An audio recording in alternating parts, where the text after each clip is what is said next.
Afternoon, everyone. We will call the committee of the whole meeting to order here, March the 13th at 5 p.m.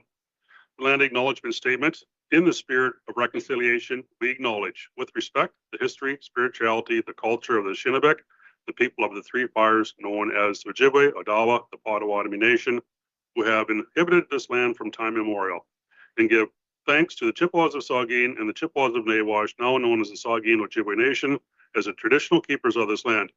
We also recognize the Métis and Inuit, whose ancestors shared this land and these waters. May we all, as treaty people, live with respect on this land and live in peace and friendship with all its diverse peoples. Approval of the agenda. Any changes to the agenda? Be read as presented. Screen and Ryan, we're good. If there's no changes to be made, I need a mover and a seconder. Councillor Day. Mayor Carlton, any discussion? Not seeing any discussion. I'll call the vote. All those in favor? That is carried. Declaration of pecuniary interest. Is there any declaration of pecuniary interest? If there is none, it does arise during the meeting. You can declare then. Announcements. Does any member wish to make an announcement? Seen any? Rolling right along. Public hearings. We have none. Delegations, public question period for 7.1 items on the agenda. Any person who wishes to appear before council regarding an item on the agenda shall make written application to the clerk by 3 p.m. the day of the meeting. To register, www.georgianbluffs.ca/delegations or call the clerk's office at 519-376-2729, extension 603. For items not on the agenda, any person who wishes to appear before council regarding an item not on the agenda may make written application to the clerk by the Thursday preceding the meeting they wish to speak. To register, www.georgianbluffs.ca/delegations or call the clerk's office 519-376-2729, extension 603. Tonight we have 3 delegations in the chambers with us here tonight. Our first speaker tonight is Tom Allwood, and he is with the Multi-Municipality Energy Working Group. Tom, you have 10 minutes to provide your comments.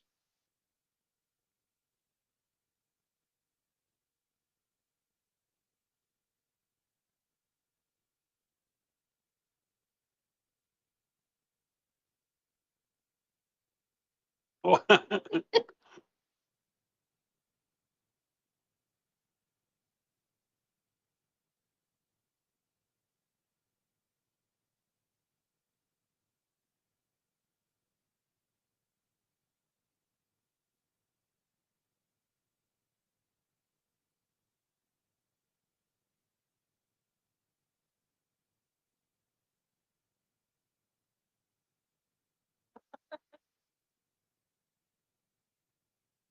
Good afternoon, Mayor Carlton, Council, and staff. My name is Tom Allwood. I'm a councillor with the municipality of Grey Highlands and the current chair of the Multiple Municipal Energy Working Group. Thank you for the opportunity to delegate you today here on this beautiful day in Georgian Bluffs. If I could have the next slide, please.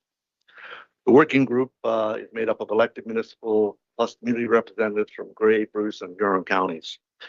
The working group originally focused on industrial wind turbines, but given the independent electrical systems operators' requirements that any new electricity generation be available on demand and for a minimum of 4 hours, storage becomes part of the process. Next slide, please. We all recognize there is a requirement to increase our grid supply. The IESO's latest RFP process includes 6,200 megawatts of battery energy storage systems. Is this an issue for Georgian Bluffs?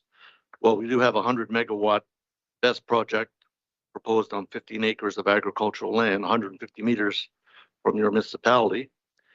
The IESO estimates that Ontario's electrical supply capacity will need to increase by more than double in the next 25 years.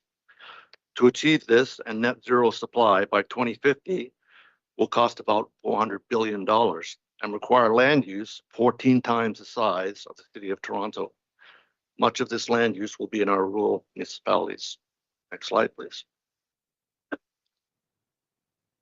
The best projects being proposed will, as the IESO has identified in their December 11th press release, form the storage fleet that will be complemented by their next round of non-emitting electricity generation procurement that targets up to 5,000 megawatts of generation, including new wind, solar, hydro, and bioenergy projects and renewed and upgraded and expanded facilities.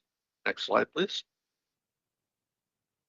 As part of the RFP process, the proponent will be required to obtain a municipal support resolution. Municipalities will be asked to make substantive decisions with very little information. Next slide, please. Battery energy storage systems present a significant fire risk that may require an emergency response that may be well beyond a rural fire department's capability. Next slide, please. Under the Fire Protection and Prevention Act, municipalities that establish fire departments are required to provide that fire protection service and shall determine their capability and capacity to attend an emergency. The FPPA requires the Office of the Fire Marshal to provide public safety and technical guidelines to municipalities and ministries. These guidelines are not in place. In Australia, at one of these facilities, it took 150 firefighters 4 days to get the fire under control. In Southern California, best fire required a 400-meter evacuation zone and an 800-meter shelter indoor zone. Next slide, please.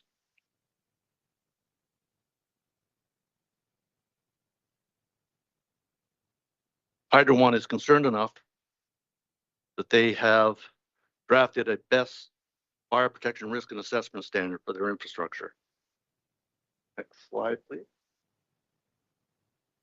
Again, municipal support resolutions include the responsibilities to evaluate projects. There is a risk management issue, joint and several liability needs to be considered.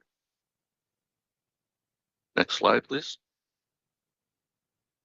Here are some of the concerns and setbacks primarily concerned with fire risks that are included in the Hydro One standards to protect their infrastructure: hazard mitigation analysis, fire risk assessment, fire protection design documentation, and emergency response plans.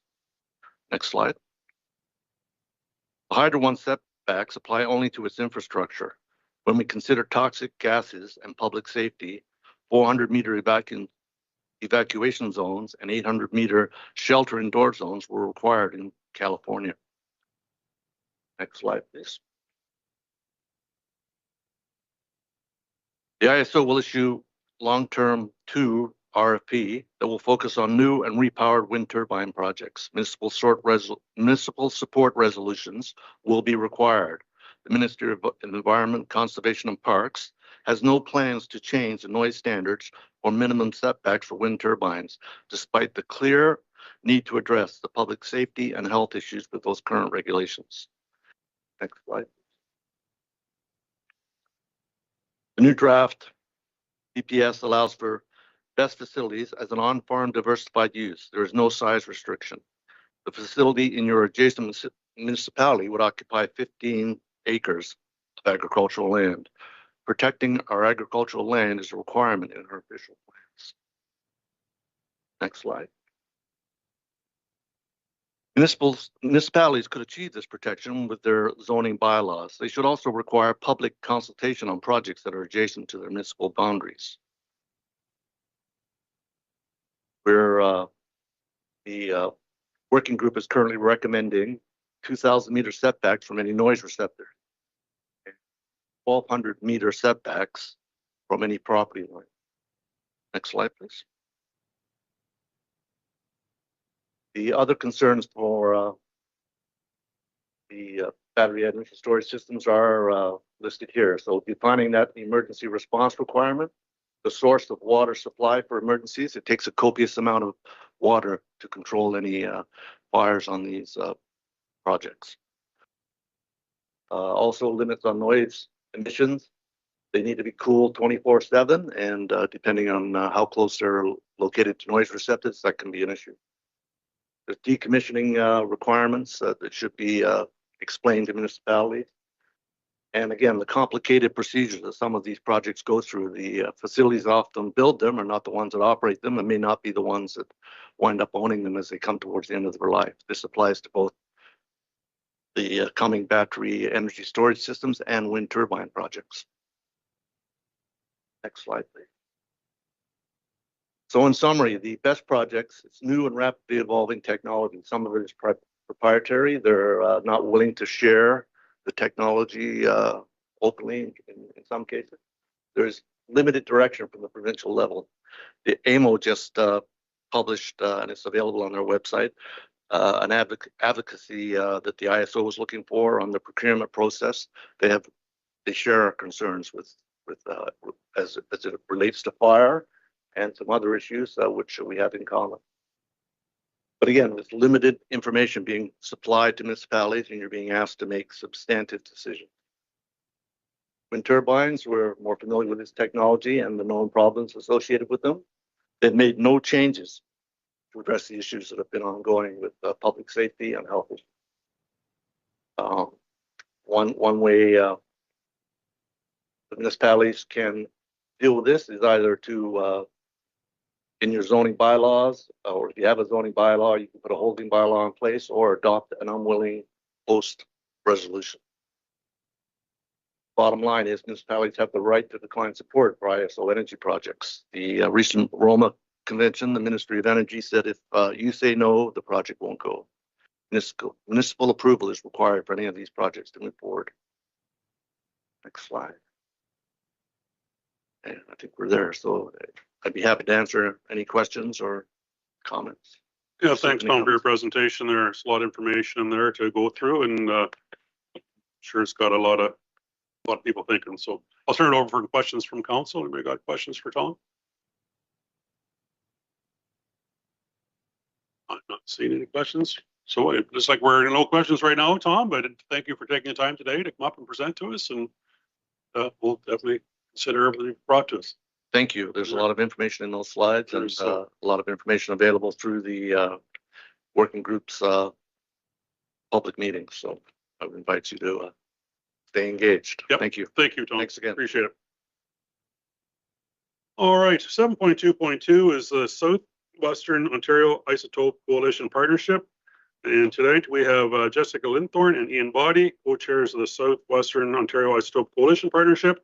And you two have 10 minutes to speak.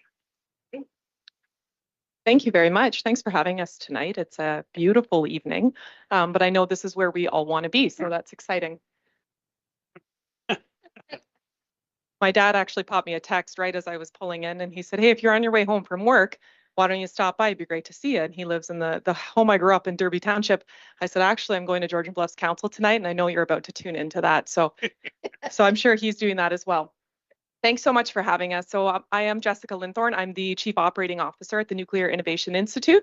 We're an independent not-for-profit organization supporting Bruce Power and their top suppliers, including AtkinsRéalis, BWXT, Cameco, ES Fox, Kinetrix, and others. So today, though, I am presenting on behalf of the Southwestern Ontario Isotope Coalition, and I'll ask for the next slide, please. So just to start, and we're going to go through a few slides, and Mayor Boddy is going to provide a little bit of context and some background about the partnership.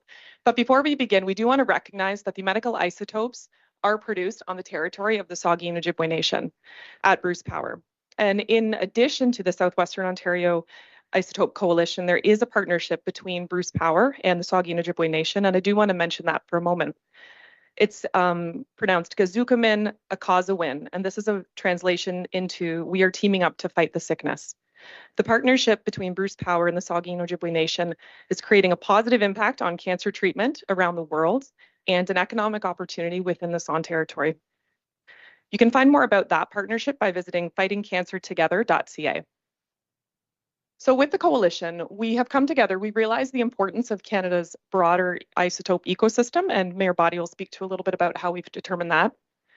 We see a region that is full of opportunity, full of talent, full of assets. My background being in economic development, I certainly am passionate when I look across the region, understanding what we have here and how special it is. We're committed to working together as Southwestern Ontario with the community, the broader community, to expand production, medical research, and to leverage a skilled workforce. Next slide, please.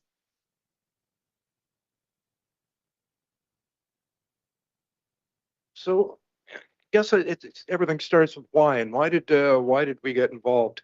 The Canadian Nuclear Isotope Council released a report last, I believe, March, which was called Isotopes for Hope, and looking at the economic opportunity and the opportunity to provide medical isotopes to the world coming out of Canada. And we looked at that report and started to wonder, well, how could we be involved? How can we support it and bring it forward? We've got Bright Shores Hospital here that does cancer treatment, though it does not do radiation yet. We've got a medical research center set up there. We've got the Grey Bruce campus for Georgian College in On Sound that's got the new nursing program.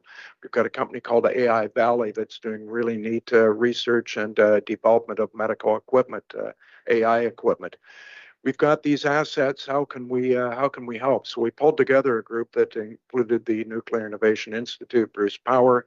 Well, I guess James Skoniak from Bruce Power, but he's also the head of the Canadian Nuclear Isotope Council. What is it that we can do? Georgian College was there, the hospital is there. What is it that we can do? And we started to look at different models. And one example is North Carolina Research Triangle between Raleigh, Durham, and Chapel Hill being three cities.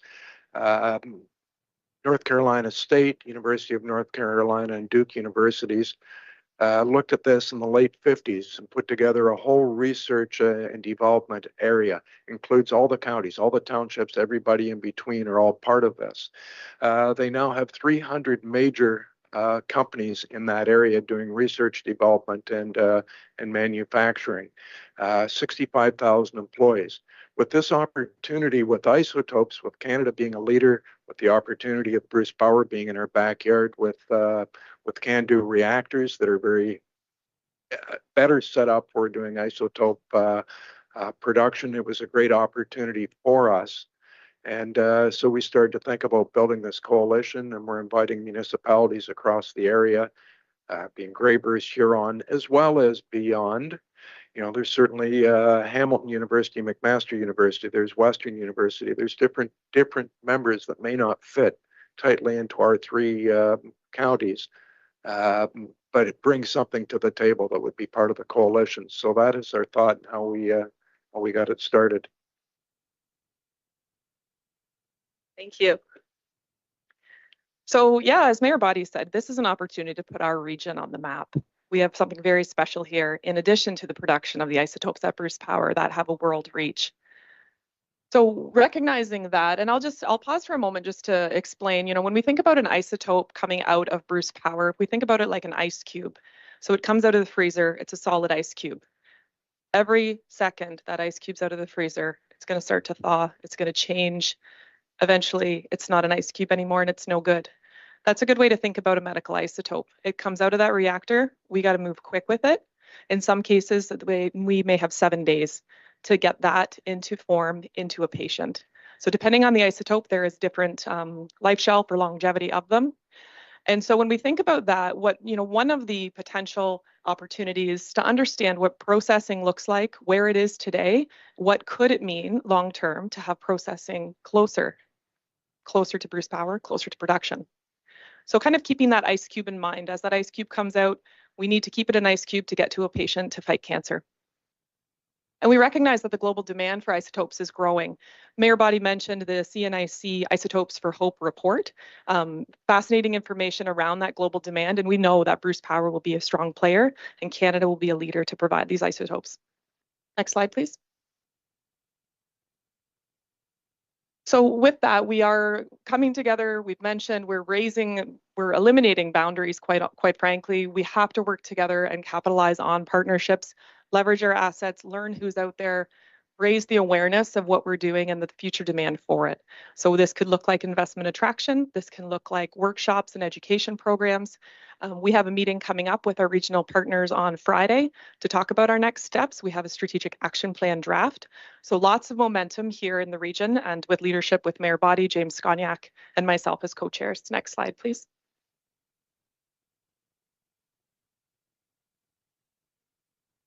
Okay, he's hesitating. Oh, that's okay. So coming out of the Isotopes for Hope report, there are 5 barriers identified: infrastructure, logistics, market adoption, economics, and labor and training. So again, if that is curious to you, I'd invite you to read that full report. But these are the items, these are the key priorities that we as a Southwestern Ontario Coalition are going to be taking a look at. So how do we develop the right infrastructure in place? That looks like innovation. That looks like new ways of doing things. What do the logistics look like to move that ice cube into a patient before it is no longer an ice cube? Again, medical isotopes are not ice cubes. I'm just sharing that as a bit of an analogy. What does the market look like? How can we respond to that? The economics behind it. We know there's opportunity for economic development. We know that there's opportunity for entrepreneurs and innovative thinkers to move this forward with us. And labor and training, we know that, again, we are in a workforce shortage. We all know that. We all feel that and see it. What does this look like so that we can start engaging our youth to become part of this transition, part of this project with us moving forward too? So understanding who we need, how we need it, and making sure we have the right labor in place. Next slide, please. Would you like to take this one? I'll just roll us maybe right through. You can take the next one. So as mentioned, we do have a regional members meeting coming up. We are going to do that quarterly. We are always open to conversation. This group right now, I think we're over 20 partners. There is an application. You can see a very long URL on the bottom here. And when we are getting together with our partners, we're not asking for funding right now, or we'll see what that looks like. We are seeking some funding. There's funds available out there for the type of ecosystem we're building. We're looking for collaborative voices. We're looking for people that want to move this together with us. And so with those partnerships, we'll be meeting on a regular basis to develop that roadmap, as mentioned, to build this industry out. And we are scheduling lots of delegations like this, again, raising awareness, inviting our local municipalities and regional municipalities, academic institutes, and industry partners to join us on this journey. And as mentioned, we are looking for funding through various different programs. And so we have a couple of applications out today looking for some of this programming to help us build this ecosystem. And we know that there's power in collaboration. So as we're able to apply for funding, saying we're bringing forward all of these partners with us, we all believe that we can do this together here in rural Ontario. It's quite a powerful story. So we do invite Georgian Bluffs to have a look over the application process. We're happy to answer any questions, but we would like to invite you today to join us to be part of this regional group. And I'll pause there. Thank you. All right. Thanks, Jessica. Appreciate the presentation. And Mayor Body, there's great information from one person who was at the event you had there probably 2 months ago. There was a lot of knowledge came from that. I was, out of all the ones I've ever been to, and probably most of my life, I thought that was one of the best ones I'd ever been to. So that was a lot of stuff to learn there that day, and I was really glad to be part of it. But I'm going to turn it over to council if any questions for team here.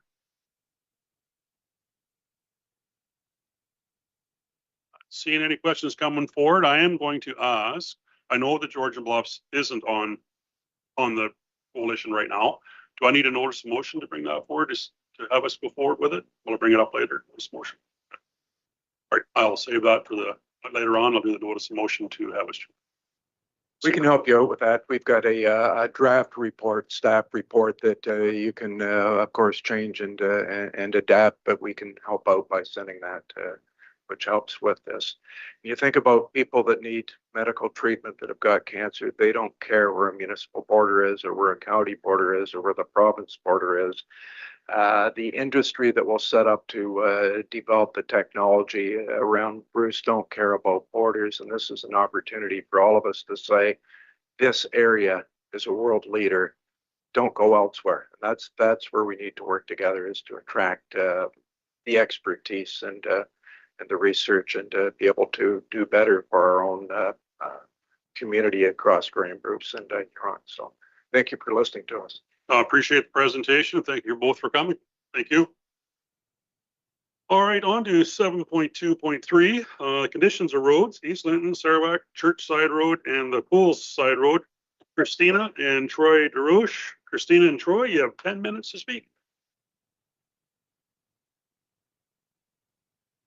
Members of council, guests, and some of our neighbors that are here in person and hopefully on the Zoom call or the Microsoft Teams. I'm here on behalf of not only the residents and business owners that live on East Linton, Sarawak, church and coal side roads, but all the drivers that need to access said roads, like our patrons, school buses, Canada Post, courier drivers, family, friends, Bruce Trail users, and the general public who may have taken a wrong turn. Something needs to be done about the absolutely deplorable state of these roads. For numerous years, I can say at least 10 plus for myself. Some of my neighbors have been in that area much longer. Whether by calling or emailing the township, we have been imploring you to address the safety conditions of our extremely poor and dangerous roads. There are numerous potholes, trench-like ruts, no gravel for being deemed a gravel road, and poor maintenance, upkeep, and grading. The road is not safe to drive on, especially after rain or snowfall. Conditions at times are extremely treacherous, especially at night and to a driver unfamiliar with the road. The issue was amplified last March when, without warning to anyone, the township closed the Church Side Bridge Road, or the Church Side Bridge Road, the Church Side Road Bridge, sorry. Thus rerouting all sorts of vehicles via East Linton, causing higher traffic volume, especially of heavy farm equipment. The roads, especially East Linton, become unsafe to travel at times. They become slippery and slick to drive on. Even in four-wheel drive, the road will pull your vehicle towards the opposite lane or the ditches. Heck, one of the snowplows got stuck sideways earlier this year. Thankfully, none of the residents required emergency services like ambulance, fire, or police, as there is only one way in and out now. Public safety is not the only concern. Our vehicles are sustaining significant wear and tear issues. Shocks, brakes, CV joints, sensors, paint chips. Perhaps we should be seeking restitution by submitting our vehicle repair receipts to the township for reimbursement. I can't speak for the others, but our taxes have almost tripled since 2014. And for what? We're on well and septic and pay additional for garbage collection. We have no kids in school. The only service we get is snow removal, road scraping, grading, which is mediocre at best. So where are we seeing any direct benefits to paying taxes? There is a lack of consistency when we call or email about the state of the roads. Some answers have included, but are not limited to, work on the road is slated for coming year, or sorry, not in this year's budget, or not sure what you've been told in the past, but said roads are not on the 5-year capital plan, or the very latest, with staffing turnover, things have been dropped. We haven't had a robust program for the roads and have not done a good job. With all the years that we've been bringing this to your attention, why has the township continued to waste money by using quick temporary solutions instead of actually addressing it head on by putting together a solid, hard infrastructure plan? Why has tar and chip or recycled asphalt not been considered in the past? These are certainly viable solutions. Dead-end roads in the township, like Dawson and Orchard, are tar and chipped, as is Lindenwood, which, like our road, is a sparse residential area. So why not our roads? Please spare us standard by blaming previous council or the current go-to that COVID set everything back, including staffing turnaround issues. These serious road conditions were present well before COVID. Example, it recently came to my attention that in 2004, the province mandated the Church Bridge be repaired, to which it wasn't. And by 2014, it then advised the township the bridge was no longer repairable and had to be replaced. The province has been inquiring as to the status of the replacement every 2 years since 2014. The bridge was a concern 16 years prior to COVID, yet was only dealt with in 2023. So I ask, why wasn't it addressed at the onset, and who is being held accountable? Back in April of 2023, I sent an email to the roads department. When the email wasn't being acknowledged, I forwarded it to Mayor Carleton and Deputy Mayor Pringle and welcomed them to come see for themselves.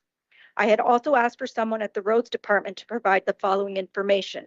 1, what were the proposed plans for said roads and the church bridge? 2, what does the roads assessment criteria entail?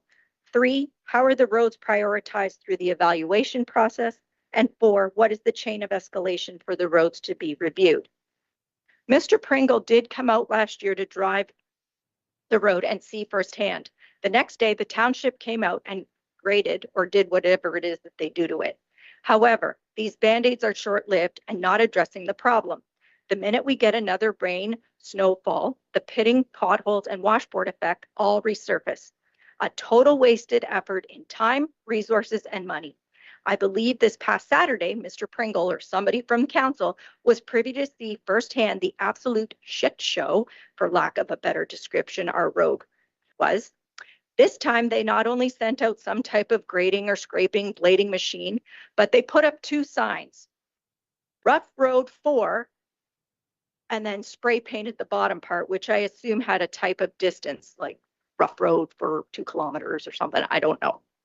I understand that we live in a rural area, but it's simple economic development. And as our community grows, the infrastructure has to improve to accommodate. Having gravel roads that are not maintained in this modern day and age are completely unacceptable as a township. And the liability to have this state of road falls on you. We are looking for a clear and concise solution, not a patchwork of temporary fixes. These roads need to be properly fixed, as only by luck we have not experienced serious injury or death by vehicles not being able to continue safely in their lane of direction. Thank you for your time. Thank you, Christina, for the presentation there. So I am going to, what am I gonna do? Anybody got questions for Christina before I go to Jerry? I know, so I was out on Saturday too, and I wasn't the only one that was out there. There was numerous ones out and traveled the road, and yes, not in great. It's horrible. So I'll leave it at that. But I'm going to ask Jerry, what are we planning on in the near future to do to start to alleviate some of the troubles that are out there?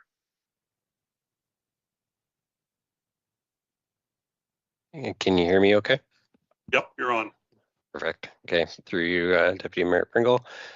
Short term for maintenance, for one, obviously we struggle in this type of weather where rain, dry for a few days, rain, dry for a few days. It makes it really difficult to do regrading, to cut out potholes and make the road smooth again. Prior to last weekend, obviously we were desperately trying to do some maintenance to get rid of some of those potholes. We got into a weather situation again that ended up exacerbating the issue there on East London Side Road. The condition that was referred to there on the weekend. So starting Monday morning again, we went past and took out as much as we can of the ridges from the ruts that happened on the weekend. But again, we're into a situation where we're trying to get that sun to last as long as possible to dry up some of these roads so we can properly get in and cut all of the potholes out and regrade so it's a good working surface. We're out. We have 2 machines. We're out and have been out since Monday morning grading our roads. After this spring and the winter season is over, we will do a more fulsome job on all of our gravel roads of cutting out all potholes that have formed over the winter, regrade. Certain roads are going to be getting maintenance gravel, the ones that our staff have identified that do not have enough gravel that we can actually grade appropriately. So we're doing we will be doing our best efforts in May, beginning of June to apply maintenance gravel on those roads. And then right after that process is done, we'll be going into our calcium chloride program to seal and tighten up our gravel roads to better maintain better riding surfaces as well as dust control. That's the maintenance program. And from there, we will grade as needed throughout the summer. Obviously, we do not try to grade very much after the calcium chloride has been added. The more we work it, the less the calcium chloride is,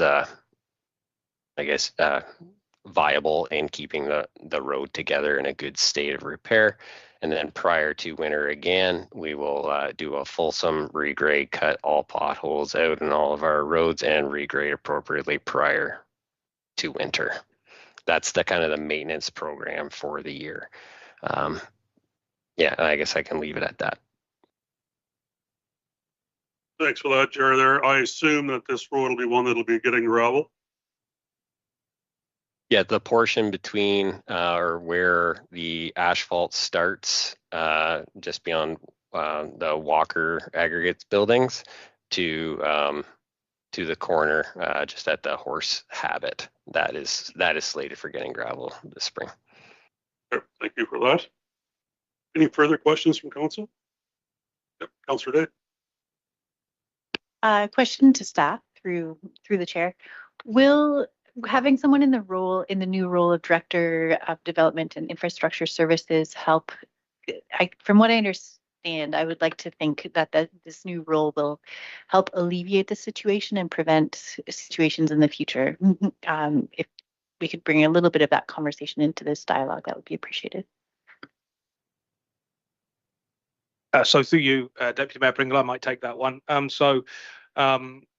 There's two answers to that question, really. So the Director of Development and Infrastructure Services, that department really looks after the township as it grows and changes into the future. And so the team there within the development infrastructure team is looking at things like the bridge on Emery. It's the Emery Bridge on Churchside Road East there, which is due for replacement. So they're looking after the large scale infrastructure rather than the year-to-year ongoing maintenance. So gravel roads really are going to be more captured under the year-to-year maintenance, which falls under the operations department under Jerry's team. So I think one of the things which is being worked on collaboratively between the two teams over the course of this year is looking at the service levels that we apply to roads, and that's something we've talked about in council chambers for as long as I've sat in the seat, and we are going to be bringing that back before the end of the year.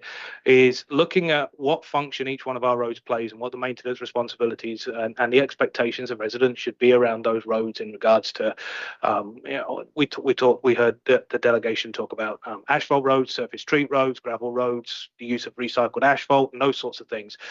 So the service level that we apply to roads should be driven by things like traffic count data, which we're doing this year, as was approved through budget. It should look at the number of residences that are accessed, the businesses that might be on a road, and the way in which we want to maintain and manage those roads. So that's a body of work which will be coming back. That's general work which would then apply to specific roads like the ones talked about tonight. Our gravel roads make up about a third of our overall network, and as Mr. Hahn has indicated this evening, we are having a good hard look at the maintenance programs that we apply to our gravel roads, and that is something. And again, the delegation mentioned it. The last couple of years we have seen significant management turnover stuff, and it's not an excuse. And I'm not going to talk about COVID, but in that significant turnover of management staff, our crews have done their best, but they haven't really had the leadership that they need. And so I'm confident with the leadership we've got in place now and the focus we're putting on things like our roads infrastructure, that this will get better. It's going to take a couple of years for us to catch up with everything, and our gravel road program is about a 5-year rotation. So that's more or less how long it will take us to catch up with everything. But certainly, as you've heard this evening, we've got plans for this road over the course of spring, and all our gravel roads will receive multiple gradings throughout the balance of this year. Thank you, Noel. Mayor Carlton. Thank you, Deputy Mayor. I guess one of my questions, and this is directed at Mr. Hahn, is how much impact does a winter such as we've just had have on these roads? Because I'm hearing the same concerns about Zion Church Road. And yes, it is, from a council perspective, embarrassing to be hearing these comments on and on and on and not making sure something gets done. But I guess I'm questioning how much is an open winter like we've had, how much does that impact the roads? And if that's the type of winters we're going to have in the future, how do we go about ensuring that we keep our roads in a better state of repair? Through your Deputy Mayor, You kind of hit the nail on the head on that one for this winter. When we don't have a consistent frozen surface and we have constant freeze thaw, rain mixing in there,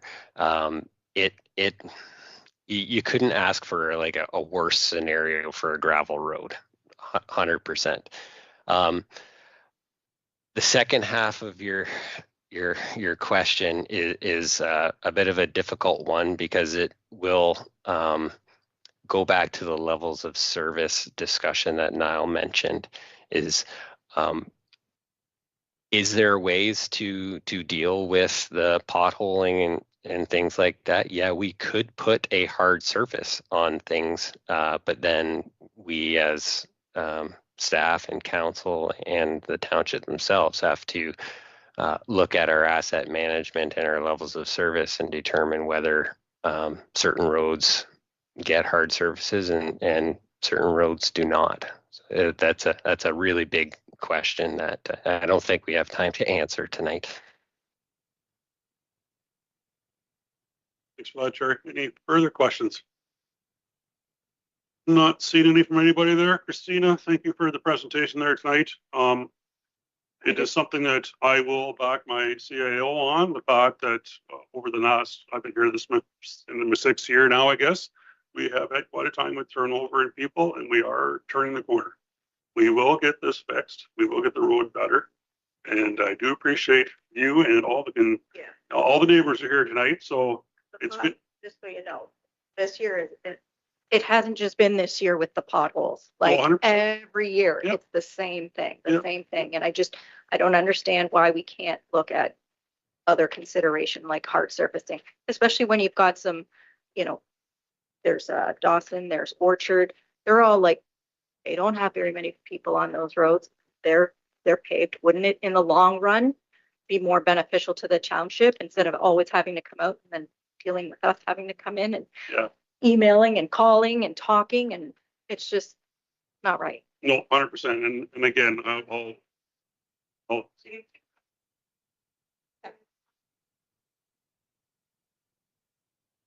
Sorry, we need you to come to the mic. The reason being. But I'm not satisfied with that man's action plan. That is no different than what's been going on. It's not going to make a difference. When it rains, it's not safe. Right now, if you were on our road, it's treacherous AF. I'm afraid when there's any oncoming traffic, it's a very hilly road. It's a very bends and winds, like you can easily lose control in multiple areas. And 5-year plan is bullshit. You want to have good real estate prices, you have to have a good road to access those houses. You want people to build on those empty lots, you have to have an accessible road for those people to be attracted. We're one concession from Cobble Beach. Do you want to attract new people? Do you want to build on our community? What about keeping the residents you have safe and satisfied? I would like a better plan than what that guy said. Thank you. So that, no.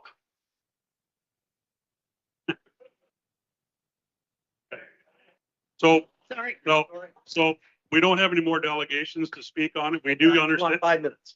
No, not 5. You got Two. 1. 1 minute, okay. I've lived on that road since the 70s. That's 40 some odd years. It hasn't changed in 40 some odd years. It's always been bad. It needed to be paved long time ago with Harold's trucks going up and down it. It hasn't been done anything about it.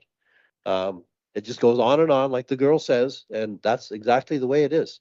And I think maybe it's time you got to stop putting the mud in it. There's one section that's more mud than anything else. You need to get something a little harder, like maybe some angel stone or some rock. Put that in, because the one section of the road, it turns out it's really bad and muddy, and then gee, it dries up, further on down the road. So maybe you got to put a little bit of different substance in it. I think that's part of the problem. I could go on, but I won't. Yeah, Okay. no, appreciate your comments, and there's definitely we'll We're stop going with that. against Yeah, our yeah. procedural bylaw when we Yeah. allow this. So sorry. Thank you. Anyway, we understand what you're saying 100%, and we are moving forward with it. And again, I've traveled at different times too, so I appreciate the delegation here tonight. And you have voiced your opinion, which is greatly appreciated, and we will make changes. I do see Councillor Colburn on the online. Go ahead, Callie. Thank you. I'll try to keep my comments to within a minute. That'll be a feat for me. I think the point that's raised that's especially important and interesting for me is that we don't keep doing the same thing over and over again and expecting a different result. That does concern me. We know with the way that our weather is changing due to climate change, these freeze and thaw events are only going to become more and more common and more the norm. So roads are not always my thing. So I'm not speaking within my wheelhouse, but I wonder if at some point we could get a report back from staff that looks at the newer recommendations for road surfacing, given the change of the weather conditions that we're seeing lately. Is that something that could be done?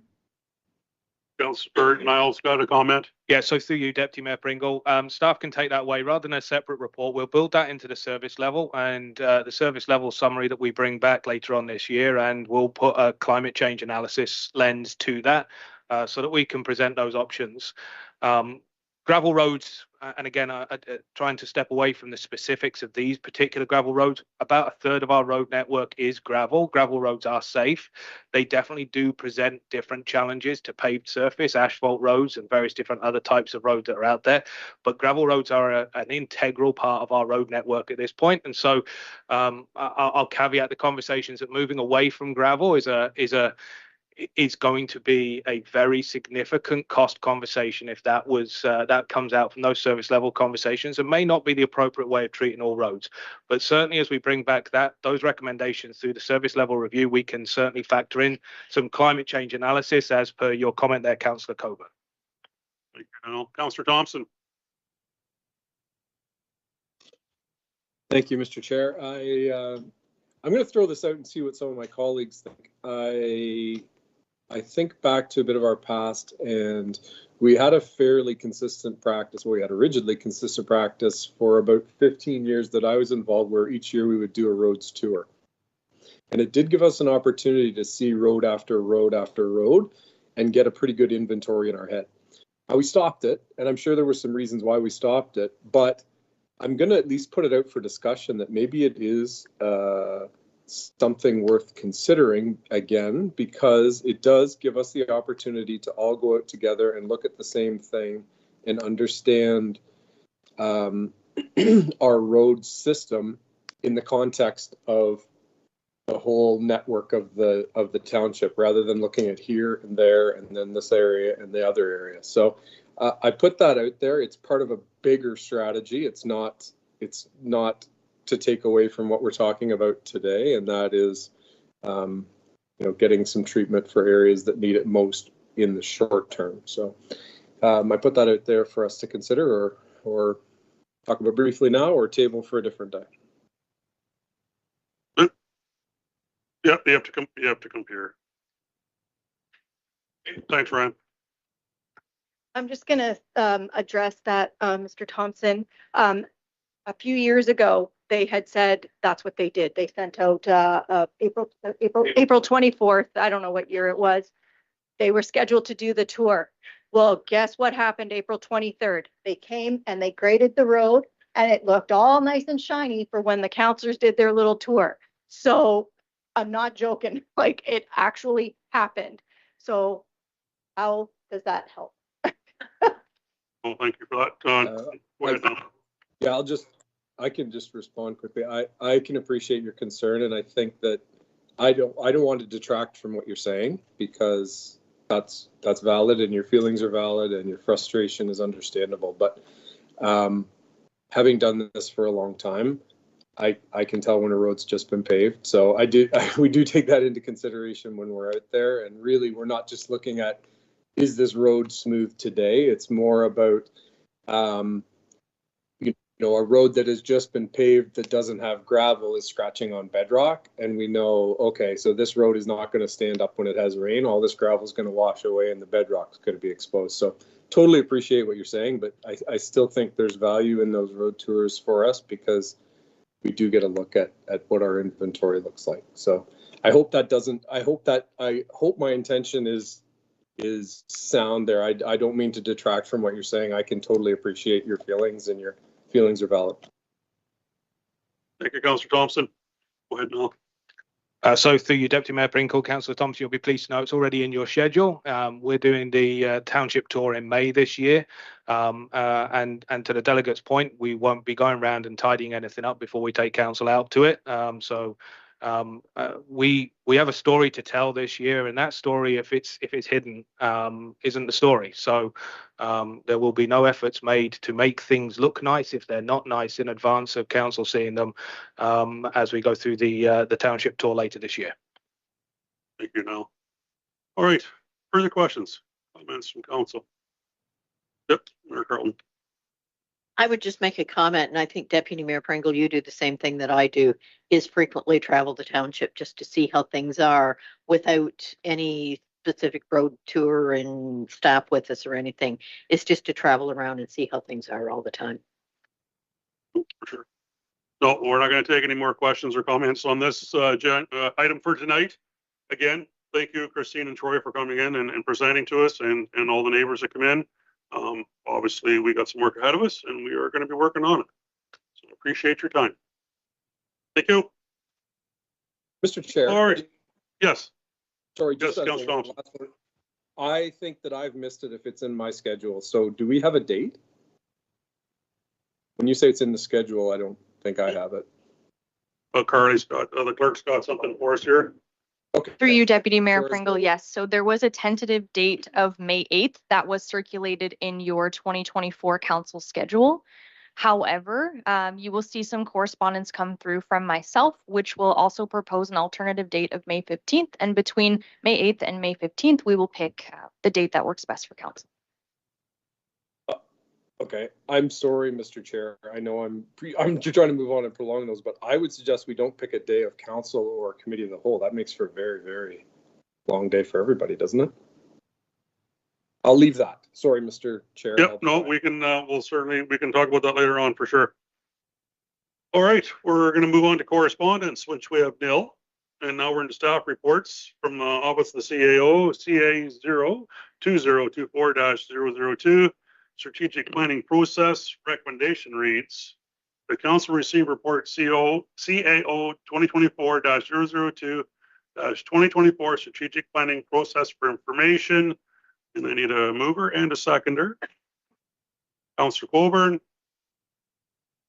Councillor Day, and I'm going to have Niall speak to this. Yeah, so good evening. Thank you, Deputy Mayor Council, Deputy Mayor Pringle even, members of council. It's my delight to be bringing forward one of the first actions you approved last week through the budget. Through Budget 2024, Council has provided direction to staff to undertake a strategic planning process, which will be kicking off.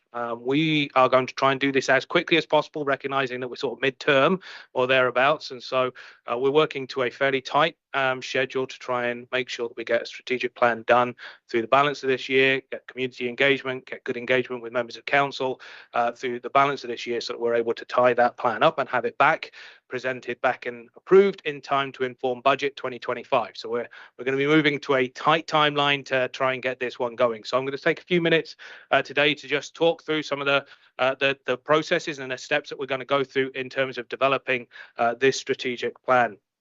So if we can go to the next slide.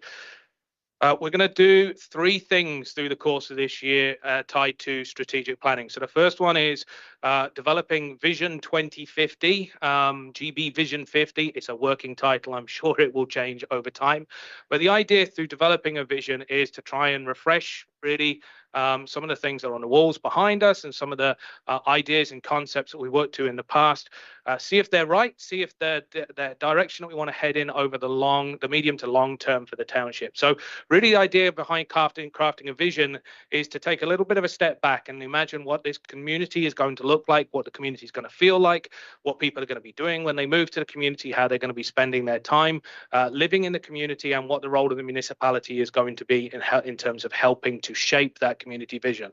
So the vision is really looking at that long-term aspirational type approach as to what it is that we want Georgian Bluffs to be, and what is our role as a municipality in terms of helping shape that, working with community collaboratively and in partnership in terms of trying to establish and work toward that vision.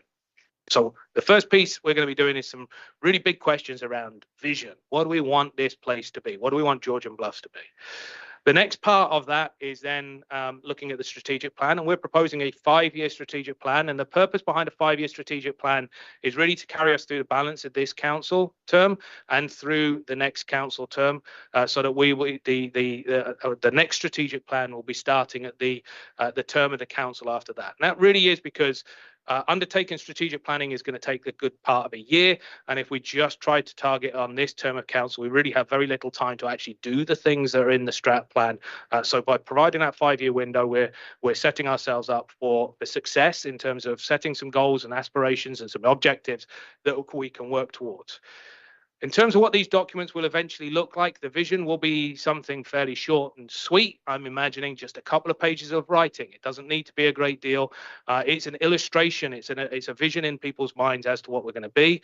The strategic plan will, similar to our last strategic plan, not be some weighty document, but will be a document which probably groups aspirations into themes or pillars or objectives, and then we'll have some specific actions underneath it. So nothing desperately innovative in terms of what this will look like or how this will be, but definitely an approach where we're looking at that long-term vision and then how we're going to take the first 5-year steps on that vision. What then comes out from that is really a bit of a business plan, and the business plan is really budget 2025. So in essence, what we've gone through over this large budget cycle with the conversation in early December and then bringing the budget back forward is really looking at the key projects that council wants to achieve on behalf of community, the key projects that community want to achieve, and then putting those into the budget. If it's not in the budget, it's not happening. And so realistically, the way in which we articulate and action our strategic plan will be through the budget cycle each year. And so a business plan will help inform the budget cycle. The timeline we're putting for this, as I say, is a little on the tight side. We've got to try and get this all in before we get into the budget cycle for 2025.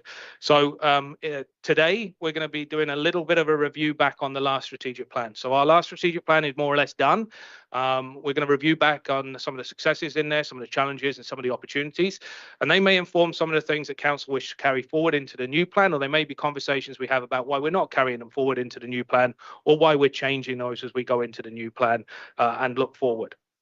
Over the next month or two, we're going to be conducting one-on-one discussions with members of council. We're also going to be having our strategic session on April the 12th, where we'll be taking a good chunk of time to actually pare this one back, do a little bit of a workshop, and start talking about the vision and strategy to achieving that vision.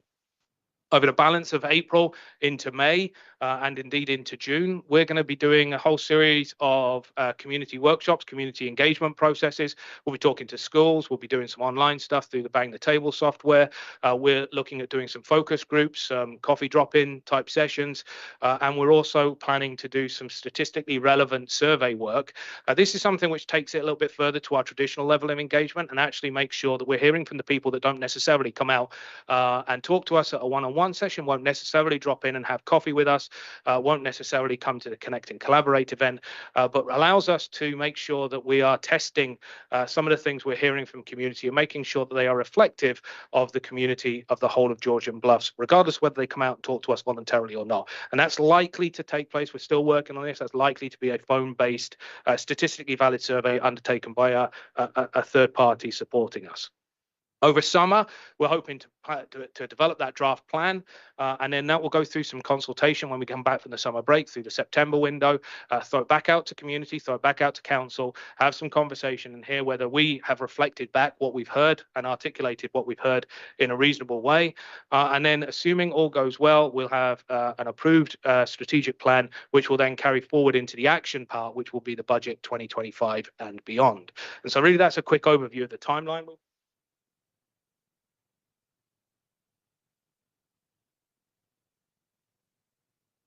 Apologies. So looking back, so our last strategic plan, 2019 to 2023, it's funny because we've got all kinds of dates. Some dates on the strategic plan have it starting in 2018 and going to 2022. Some have it 19 to 23, and I've seen one or two versions that have it going into 2024. But one way or another, we are at the end of our last strategic plan. So staff have taken the opportunity to have a little bit of a look back at the actions that are embedded within that and really reflect on where there's been successes, challenges, and where we've done lots of things which were not ever considered in the strategic plan. So I'm going to spend the next couple of minutes just pointing out a few of these.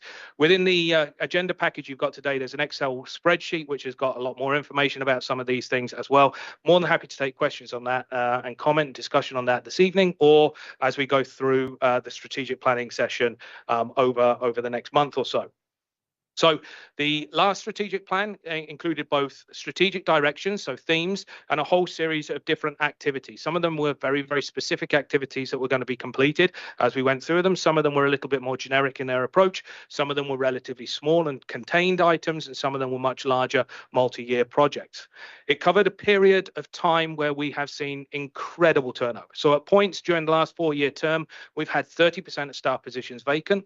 We have gone through no less than 10 CAOs acting interim and full-time in that period. And so there has been some significant turnover, and that's ignoring the pandemic, which hit through 2.5 years of that. So if we had achieved anything in our strategic plan against that backdrop, I think there is some pause for success, and we've achieved quite a lot. So definitely had some challenges in the last strategic plan, but globally and locally, there have been a lot of challenges which set ourselves up to have a challenging period, and there have been some successes within that time frame. And so I'm going to start off with the successes, because it's always nice to start off with the successes. From a communications perspective, we onboarded a new communications associate, which was one of the specific elements of that plan. And our communications and transparency have significantly improved. So as we've gone through this, we've onboarded new council processes. We've shifted to a hybrid and virtual platforms when needed. We have provided different ways of accessing democratic processes. We've improved our website, and communications generally have improved through things like social media and the updates that we're providing. And I generally believe, and certainly my experience is just over the last year or so, but even in the last year, we've seen some significant successes in that communication journey. And those successes are things we want to build on and continue to see carry forward into the future. From a planning perspective, we've started the comprehensive review of the township's official plan, and that's well underway. In fact, it's nearing completion, and we anticipate that being completed through the balance of this year. And that will then lead into a comprehensive zoning bylaw review, which we will start this year and carry forward over the next few years. From an environmental perspective, we have adapted to significant provincial legislative changes in the township. We are looking at new ways of doing business with the province through our relationship with the Circular Materials Ontario and their contractor as we do our Blue Box programs. And we have also maintained all our water supplies in a good condition and done significant work in some of those areas as well. Again, more to happen, but we've maintained those systems as we've gone through this year. From a community services perspective, this is one of the areas where we've probably seen some of the most significant traction in terms of the objectives of the last strategic plan.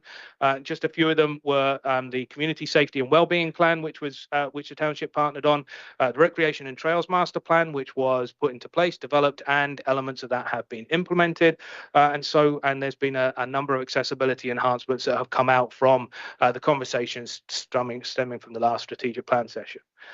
On the last side of things, on the cost-efficient services, there's been a number of things there that we've achieved, from the streamlining the agenda processes that we've done, looking at the compensation review, and also looking at the fire service agreements that we have, which were embedded within the last strategic plan. So many things that were in that plan have been achieved. We've also done a significant amount of work which was never considered, and next slide, sorry, and a significant amount of work that was never considered or envisaged in that strategic plan. And I wanted to point out a few of those. So short-term accommodations became a very substantial piece of work that we worked on over the last couple of years. It was something which was never considered in our last strategic plan. And so it was a piece of new work brought onto the table, which staff are pleased to have been able to work on and bring back through to council. And that, again, is something which will be continuing into 2024. The Kemble Arena project, whilst that didn't actually go anywhere, it was another body of work which was never considered, and there was a significant amount of work done in terms of doing some of the background work on that, looking at some of the grant programs that were there, trying to do some of the planning and the engagement and consultation on that side of things. So that was another project which was done. Climate action, there's a significant success, which again, it's just not in the last strategic plan at all. And over the last 4 years, council and staff have worked together with community and developed a corporate climate action plan. And again, that has been the actions, specific actions associated to that have featured in budget 2024 going forward. So the provincial government has also done probably, in fact, definitely has made generational changes. We haven't seen the level of change from a provincial standpoint in terms of planning legislation, environmental legislation that we've seen over the last 4 years. And so our team, as with every municipal team in Ontario, has responded and reacted to that, tightening up timelines for development approvals, working in a different way with partners such as Great Sauble Conservation Authority and the county. So there's been significant change on that. We've onboarded and implemented Cloud Permit and different ways of doing business with the township. We're in the process of streamlining our building and planning services and looking at different ways in which our constituents and customers can interact with us through our website. And we started the community improvement planning process. Again, another significant piece of business for the township, which will help guide private infrastructure and community partnerships over coming years. And again, none of these things were considered in that last strategic plan and have all been achieved within that time frame. As I say, there's been some challenges, and so just briefly want to highlight some of the things which we haven't been able to do, which were in the plan. So we haven't managed to launch a comprehensive communication strategy at this point, and work on public use computer terminals has not been as anticipated. That being said, we do have a terminal now in the front of the administrative offices here, which members of the public can use to access township business if they so choose. We have not been able to do as much work in terms of economic development as was anticipated in the first plan. That's probably one of the areas where we've fallen down most from the last plan, and so there's a significant amount of work that's needed there. And again, the anticipation of a zoning bylaw amendment review being conducted by the end of the plan, that's something that will be carried out over the next few years. From an environmental perspective, we had quite ambitious targets surrounding the biodigester, which, as we know, haven't gone quite as high, quite as well as we had anticipated at the beginning of that process. In addition, we had fairly lofty goals in terms of understanding our waste cycle in the township, understanding what our diversion rates were, what our waste collection rates were, and we really haven't been collecting data on that to be able to tell whether we have made a difference in terms of that on a going forward basis. The other area which was a feature and had some specific actions tied to it in the last strategic plan were around invasive species. And whilst we have been doing some significant work year over year in terms of noxious weeds, we really haven't had much of a focus in terms of invasive species as a township. We have lent in on those conversations when they've occurred with other agencies, but it really hasn't been something we've been able to provide a dedicated focus to through the course of this plan. A recreational and social perspective, some of the building condition assessments, we have done some. They haven't been completed as perhaps we had anticipated at the start of this, and the facility improvements that were laid out in some of the early plans really haven't materialized. In respect to some of the cost-efficient services, probably the one thing that we really have had challenges with here is around our asset management inventory. And as you know, we're doing work and we hope to address that as we go through the balance of this year and over future years. But we really haven't had that opportunity to look at service levels. And what that really ultimately has meant is we haven't moved forward on a 10-year capital plan at this point. Again, that is a piece of work that we are now doing and that we hope to have some results from at the end of this one. The other specific action that hasn't been undertaken to date is the Fire Master Plan, and again, that is something which is on the list for this year to catch up on. So even where we've had some challenges, the things that have been challenges are still on the table, and many of them are carrying forward. So it's very difficult to try and quantify our last strategic plan in terms of overall success levels. It really wasn't built with sort of specific, measurable, attainable, realistic, time-bound goals within it. So it's quite difficult to say where we're at. But staff have done their best. So we've reviewed through the existing plan. And again, I want to reflect on the fact that we have had some unprecedented changes as an organisation over the last 4 or 5 years. And so as an organisation, I think if we were to achieve 100% success on this, that would be absolutely incredible. We would have knocked the ball out of the park. To achieve some success, I think, is still worthy of celebrating, and I think we definitely have seen some success through this plan. So looking at that, and bearing in mind that the goals are not sustainable or anything else like that, so these numbers really should be indicative of success rather than measured. It wasn't set up to be measured in this sort of way. This is staff's attempt to try and quantify it in some way, shape or form. About 43% of the actions that are in there, so a little under half of the actions have been completed to some degree or another. And then I've broken that down by each one of the main themes that were in the strategic plan. So under improved communication, about 40% of those actions are completed. Under foster economic growth, about 30%. The environmental stewardship, 16%, which is unfortunate because under environmental stewardship, there was a significant amount of work that was done that was never in the plan. So I think the 16% says we haven't really done anything. We've done a lot, it just wasn't in the plan initially. And so looking back at that one comes out a little on the low side. From the community side of things, 75% completed. And I think that's something that should be reflected on in some way. And again, I don't want to hark about COVID too much, but I think COVID did teach us that recreation and social opportunities are incredibly important. And I think that the township has responded positively and sees that in terms of this one. 55%, over half of the activities within the deliver cost-effective services have been delivered. And then, as I say, there's been a significant number of projects beyond the strategic plan which have been. So I will wrap up my presentation at this point just by coming back to the timeline. So as I say, it's a fairly ambitious timeline to create this work. We are going to have some support and there was some budget associated to that. But this is going to be a staff-driven process. Staff are going to be working with council, with community in terms of trying to identify that vision and build the first 5-year strategic plan towards building that vision. So at that, I will sit down and I welcome any conversation and discussion. Thank you, Niall, for that. That was a great presentation, and it's nice to put numbers and actuals down to see what has and hasn't happened. So it's been good. I'm going to turn over to council for questions and comments. Councillor Coburn. Just a quick thank you to Niall and staff for putting this plan together for us. I haven't been on council that long, but I've been on long enough to be able to say that in my time, at least, I haven't seen a comprehensive plan married with the practicalities of work plans and measurables. So I'm pleased to see that, and I just wanted to thank you for that. Yes, well said there, Councillor Coburn, for sure. Anybody else with comments? All right, well, Mayor Carleton. Sorry, I would agree with Councillor Coburn. When we created that last strategic plan, there weren't timelines associated with it, and I don't think it really got enveloped into any kind of work plan as well. So I'm pleased to see that with this plan, and I think we need to encourage all of our residents to get input into this.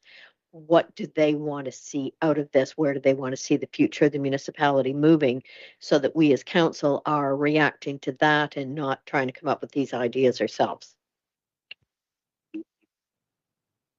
All right, I'm not seeing any further questions.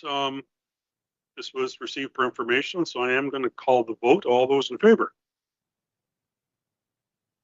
That's carried. Thank you. All right, 9.1.2. CAO 2024-003 Shoreline Road Allowance Background Study. Recommendation reads that Councilway Bylaw 2019-047 being a bylaw for the procurement of goods and services to allow for a single sourcing of comprehensive background study of the Shoreline Road Allowance, and that Council directs staff to engage the services of Weir Folds LLP to work with the township in the comprehensive background study of the Shoreline Road Allowance. I need a mover and a seconder to put that on the floor. Councillor Day, Mayor Carleton, and I'm going to turn that over for Niall for brief discussion. Yeah, thank you, Deputy Mayor Pringle. I'll stay sat for this one. I don't have a pretty slide deck or anything else like that, and I will keep my opening comments fairly short because this is a lengthy report. I also know that this is a body of work that you know, in the year and a bit that I've been here, has been something which council has repeatedly come back to, and I know that it's something that before I started, council repeatedly came back to it, and so I'm hopeful that people are pleased to see that this body of work is on the agenda this evening, and that we'll be moving forward. And again, stemming from the budget conversations last week, we're able to present this to council and hopefully be able to move to the next step. So in 1994, Saugeen Ojibwe Nation, Chippewas and Nawash, and the Chippewas at Saugeen entered into a land claim on the Shore Road Allowance in the former township of Keppel, which included the unopened road allowances, the unopened shoreline road allowance, and the shoreline road allowances around the inland lakes. And so under that land claim, really the township, the former township and the township of Georgian Bluffs took a position of inaction in respect to the shoreline road allowance, and that was a position of inaction on the basis of legal advice received. Over the balance of that 30-year period, significant changes have happened within the community. Significant development has occurred along the shoreline of Georgian Bluffs, both along the inland lakes and around the shoreline itself. And through the course of the land claim, the clarity around what is a shoreline road allowance became, if anything, less clear. And so the water around our shoreline road allowance is significantly muddy in terms of who owns the land and what is the shoreline allowance that runs over that land. And so as we've now find ourselves released from the claim with Saugeen Ojibwe Nation and are moving forward with conversations around the shoreline on a go-forward basis, the need for us to understand and answer the questions around what is the shoreline road allowance and who owns the land or who has rights to that land, who has interest in that land, becomes increasingly critical. I have spent countless hours. I know Brittany has also spent countless hours, and I know other members of staff have spent countless hours on individual pieces of property. We have 1,000 private properties that lie adjacent to the shoreline road allowance.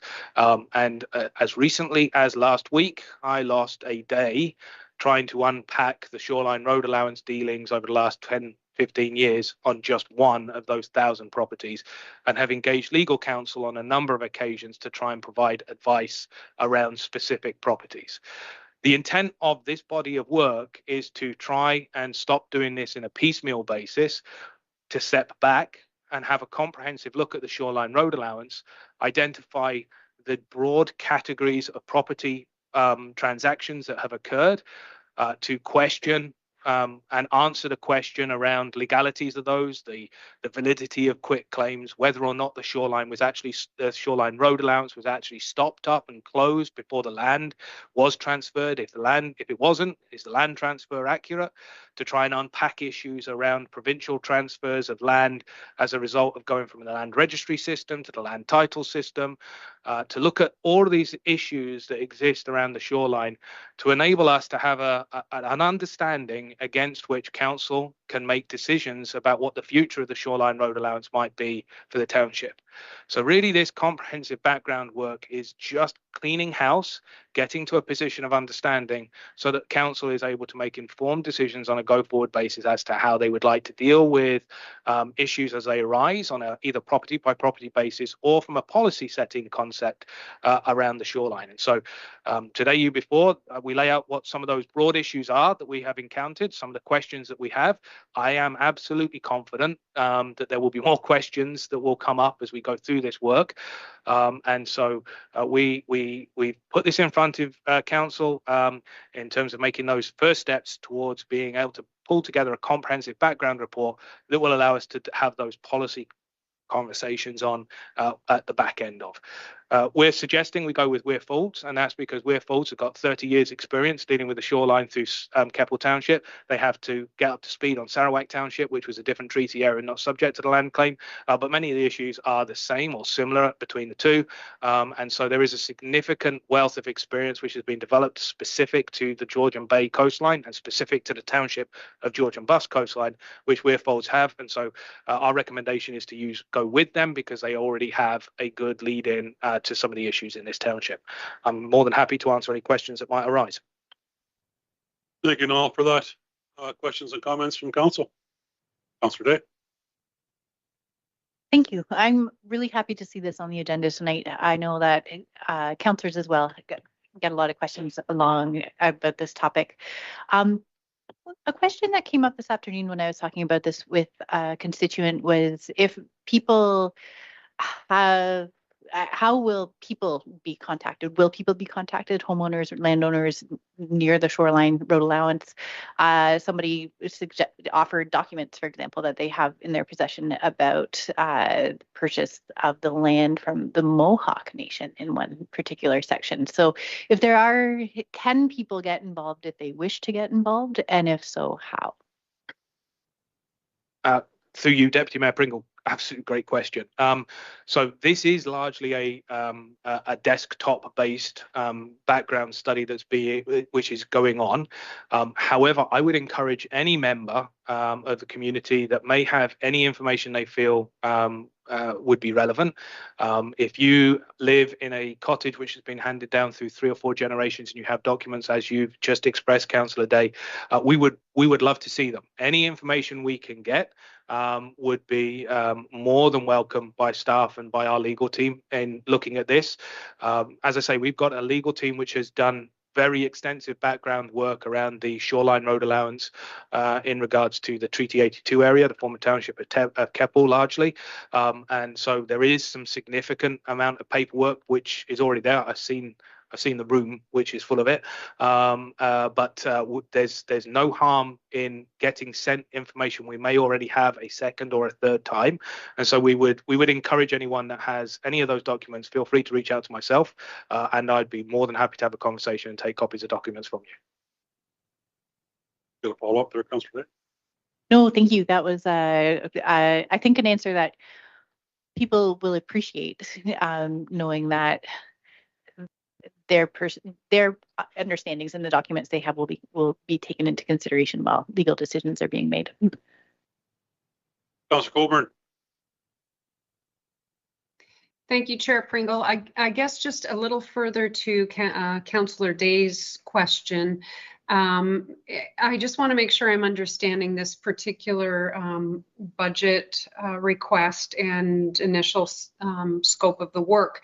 It sounds to me like it's going to be more of an aggregate assessment, looking at different groups and making sure that the groups the individual properties within each group are similar.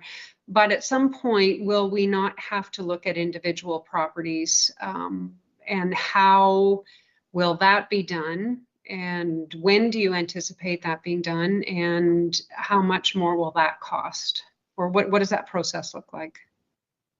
So through you, Deputy Mayor Pringle, that's a tremendous question, Councillor Coburn, and I will do my best to answer this. So as I say, over the last year, I would say a different property on this one has probably come up on my desk at least once every 2 weeks, if not once every week. So through the balance of that, what appears to be the case is, whilst each property is individual, most issues seem to have some points of similarity with each other. So, for example, there are a group of properties that have been involved in quitclaims in the past. There are a group of properties which we believe had land transferred as a result of moving from land registry to land titles. There are a group of properties that we believe are owned by the township. So we think at this point that probably at least 80% and maybe as many as 95% of properties form into one of those few groups. So the first step in this work is ascertaining how many of the properties we can get into those groups and understanding what being in one of those groups means for residents, for the land between their land and the water line, for the township in terms of what our obligations, role and responsibility might be on the bit in between, and so on and so forth. So we think we can probably get most properties grouped, and most properties have some general a general understanding of, which if we need to can then be tested on a property specific basis. That will leave anywhere between 20% and 5%. I'm hoping more at the 5% end than the 20% end of properties where something else is the fact. In speaking with Weir Fools in terms of working out the budget for this work and the amount of time that's going to be required on this work, we're fairly hopeful that the 100,000 will get us through all of the Georgian Bay coastal properties from the grouped perspectives, and will get us through all of the inland shoreline properties from a group perspective, and may well leave room to do several of the individual property pieces as well. So we're hoping to make a lot of progress through there. Now, a lot of that depends on whether it's 5%, 20%, or if we're wrong and we find that there's many more than 20%, which are oddities rather than can be grouped. And I just don't know the answer to that question now. We will get a good sense of that fairly early on in the process. What I can share is that at this point in time, when we get into some of the complex properties which have got some history associated to them, we can spend up to 16 to 20,000 on the legal work on an individual property without too much difficulty. They take days and days and days of specialist time digging back through the records to dig into. So our hope and our belief is that some of the work that has been done, and we have got a number of those that will help inform this work going forward, our hope is that by grouping and categorizing properties, we will be able to maximize the length that this money goes to. But I will be keeping council very firmly appraised of the budget update and the progress on this one as we go through the year. Thank you. And I'm also happy to see this body of work moving forward as well. So thank you for that. Any further comments? Only comment I was going to make. So originally I looked at it and I kind of wrote it down as what was the urgency to put this through? So you already explained it, that, you know, you're getting inundated with calls bi-weekly, weekly, whatever that may be, whether CAO or staff. So I appreciate that. And I can understand the frustration. I want to move this forward. Again, with the $100,000 to take to get this initiated, to have Weir Fools go at this, I'm in full confidence that they're, you know, ones to get to do the job. But at the end of the 100,000, I'd like to have answers. Okay, I don't want to keep kicking the same ball for not knowing what we're going to get at the end of the day. So if you can assure me that when we're done with the Weir Fools at the end of this, if we get some answers and some direction, I'm all for it. But I really, like, I don't want to keep kicking that same ball down the same road and never getting anywhere. So I really believe that they'll be able to help us out. 1,000 properties is a lot of properties in our township, and we got to make the right decision and sooner than later. So one comment that I did have from Councillor Winters was that he would like to see more public engagement for the whole process to you know, show transparency to the payers in the township that what we're doing and how it's going forward. So that was really a comment from Rick. But to have transparency on it all, have public input. There's lots of people that probably want something to happen, and there's probably lots that don't want anything to happen. So where that, you know, plays into the game down the road is what we've got to find out. So that was just the comment from Rick, and my comments. I really didn't need an answer back, but you answered the question ahead there now, so I think you got something to say. Yeah, no, I usually do have something to say. Thank you, Deputy Mayor Pringle. I apologise for that. But yeah, no, I think there's two things I would like to point out. So I think the first thing is, yes, this is the body of work on which we take some action. So right now, when a question comes in, can I buy it? Can I build a trail on it? Can I walk on it? Is it mine? Can I put my dock on it? Can I put a shed on it? The answer we come back with is, we don't really know. So we will, out of this work, have the answer to, we know what it is at the back. That will allow staff and council to work together to decide what you would like to do with it. Whether you would like to enter into sale and purchase agreements, whether you'd like to lease it to residents that live nearby it, whether you'd like to work on implementing environmental enhancements along the length of the shoreline, whether you'd like to look at public trails and access and recreation along the shoreline. We will have the information on which we will be able to have those conversations and do that in a much different way into the way in which we've done it today. So yes, I am confident. You have my assurance that that's the end point of this work.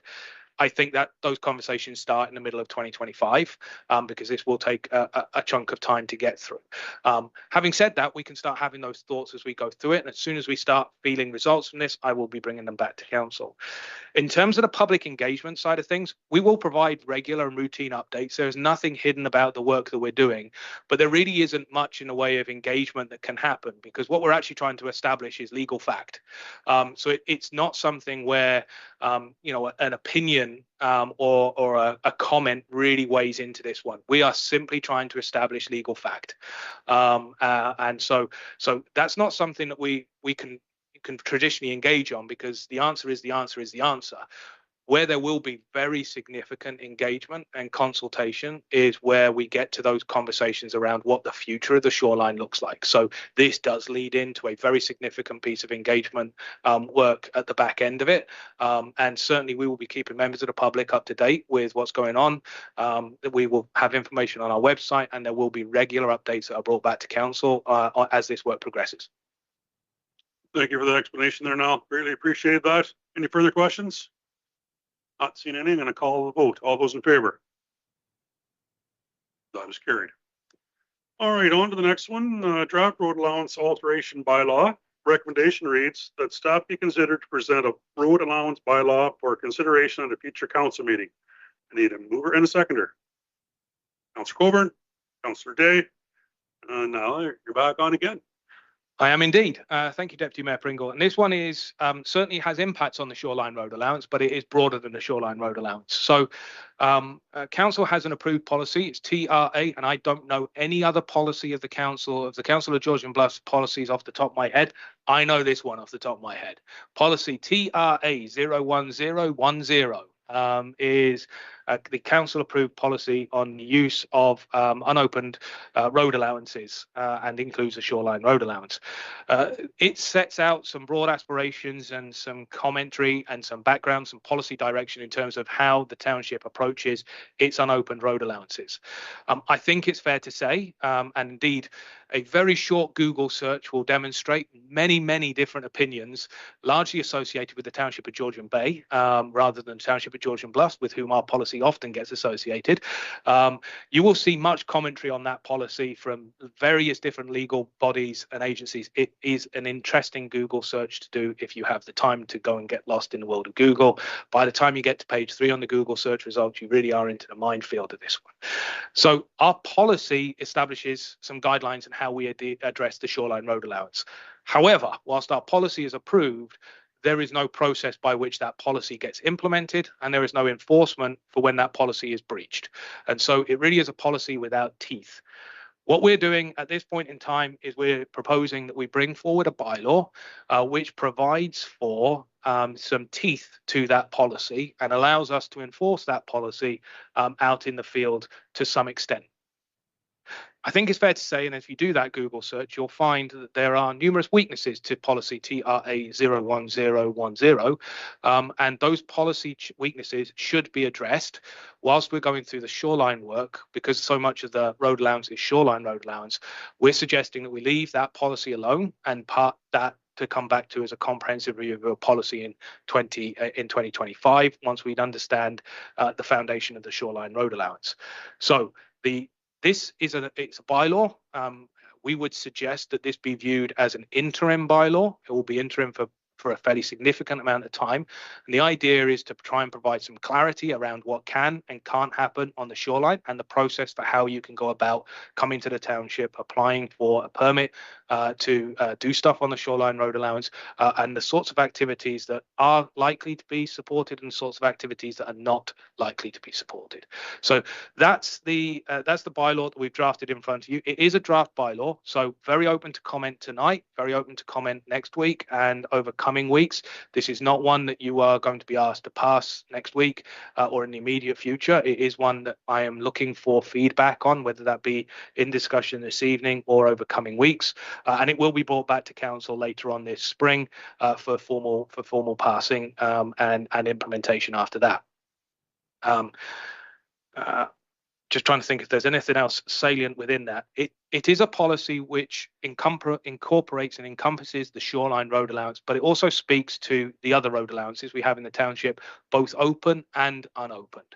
And so this does cover a broad spectrum of activities inside municipal property, which is the road allowance, and the areas that we look after, which are the road allowances. And so this not only addresses some of the concerns that we hear on a fairly regular basis from the shoreline, but it also addresses some of the concerns I know that we've heard recently in regards to road allowance management, road allowance encroachments, road allowance changes, and so on and so forth. And so the road allowance bylaw, the road allowance alteration bylaw covers shoreline road allowances, but it also covers all other opened and unopened road allowances as per policy TRA 01010. I'm again more than happy to take any questions that there may be today. Thank you, Niall. Questions, comments from council? Councillor Colburn. Thank you, Chair Pringle. And through you to Niall, I know that this draft policy or tentative temporary, what word did you use? Get interim policy may not make everybody happy. And I get that, but we do need something. We need something that provides some consistency for staff in following through with bylaw infractions. And I'm happy to see it. I'm happy to support it. I did have one small question, and it's under number 5.4. It makes reference to actions that are being requested through the permit application being in the public interest. I just wonder I wonder if you could help clarify for me what that term means in practical terms, to be in the public interest. Through you, Deputy Mayor Pringle. I love it when you go into these things and pick out questions that I had no anticipation were going to come at me. It keeps me on my toes. So in the public interest, it's a broad cover-all term. And it can be interpreted in a number of different ways. So a most liberal sort of interpretation would be if it is something which advances public use of a road allowance, for example. So on a road allowance, you want something which is not going to obstruct the use of that road allowance by passing motorists or traffic. So you want to make sure that mailboxes and culverts and ditches and vegetation, for example, are supporting transit on the road, supporting the public interest in that road allowance. Another and a more complex nuance to the public interest is where is it worth the municipality, in essence, investing public money in ceasing to do something or managing something? So is it in the public interest to expend significant taxpayer dollars in trying to stop everyone from having a fire pit on the shoreline road allowance outside their property? Probably not in the public interest to do that.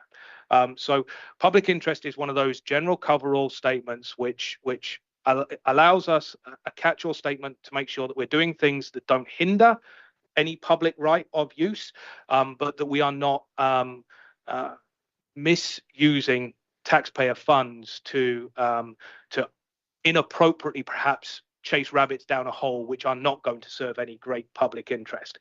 So it is a bit of a difficult one. When it gets super complex, it comes back to council. Okay, thank you. That was because it does refer to that permit being issued by council. And I was surprised to see that in there because I thought this would strictly be a matter of review and approval by staff. I did have one other question, so hopefully this is one that you had anticipated. Niall, what do we do about existing issues that now would be in violation of this type of bylaw? Is it just everything is forgiven and we move forward? Is there a grandfathering in? I just wonder if you had some comments about that. So through you, Deputy Mayor Pringle, again, another great question, one I did prepare for. So in essence, as with many things a municipality does, this will be applied on a go-forward basis. So once passed, it will apply for everything new, nothing that exists. So everything which exists is pre-existing. Grandfathered kind of suggests that it's approved, and that's not necessarily the case. And so what I'd say is this helps guide how we implement policy going forward. What you will come back to in things like the policy setting around shoreline road allowances and the review of TRA 01010, which covers more than just shoreline road allowances in due course, will allow for council to establish policy which may have impacts on existing uses on public property. So, for example, The shoreline road allowance, and again, I'm trying to keep the two issues separate, but this is the clearest example of it. The shoreline road allowance, we believe, runs in an unchallenged, consistent manner between Owen Sound and Wyerton, regardless of property ownership. That gives the township, and again, this is subject to the legal review over the next year. That means that the township has the ability to put a road in on any element of that. And so if you've got a deck, if you've got landscaping, and if you've got a shed in the way of where the township wants to activate its ability to put a road in, even if the purpose of that road is for public access, if council sets a policy to put a trail in that place, it certainly does mean that we can go back to those pre-existing situations. This bylaw is go forward only.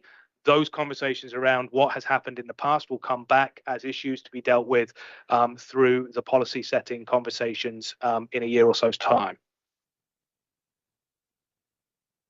Okay, thank you for that now. All right. Any further questions? Not seeing any further questions. I'm going to call the vote. All those in favor? It's carried. All right, on to 9.2, development and infrastructure. 9.2.1, DEB 2024-009, award of the contract for sidewalk replacement program, RFT 2024-10. Recommendation reads that staff report DEB 2024-009 award of contract for 2024-010 sidewalk replacement program be received for information, and that the council approves any actual overages to be funded from the same funding source as budgeted, and that the contract with the firm of 978481 Ontario Inc. for tender 2024-010 for the amount of $141,272.80, excluding HST, be awarded. Need a mover and a seconder. Councillor Colburn, Councillor Thompson, and Kevin. Is Kevin going to speak? Yeah, I'll handle this one. Yeah, And sure. thank you to the chair and to members of council for having me tonight. So as you're aware, I'm presenting staff report DEB 2024-09, and for the recommendation of the award for $141,272.80 to the number company of 978481 Ontario Incorporated. Just to refresh everybody's mind, this was a capital budget request in 2024 for miscellaneous sidewalk replacements throughout the communities in the township of Georgia Bluffs. Mainly in the community of Shell Lake has been identified as heavily deteriorated and crumbling sidewalks through the street scan program that the township utilizes. Through that, the staff recommended a 10-year capital budget forecast at $1.4 million, and broken down into 10 years, that's equivalent to $140,000. So a tender was released in early of 2024, and surprisingly, there was quite interest in it, and 8 tenders were received. The tender prices ranged from the lowest bid at $141,272.80 to the highest bid of $681,421. And again, staff are recommending to proceed with the contract award to the number company of 978481 Ontario Corporation.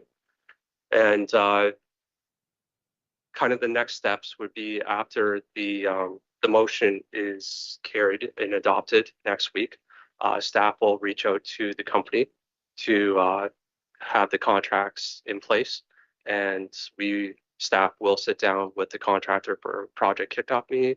At that time, various forms will be requested, such as WSIB and their contractor schedule. Once the schedule is known, we can narrow down the construction start date, and staff will be in communication with the affected residents. The areas that are going to be reconstructed sidewalks is on First Avenue, Second Avenue, and Noble Street of the community of Shadow Lake.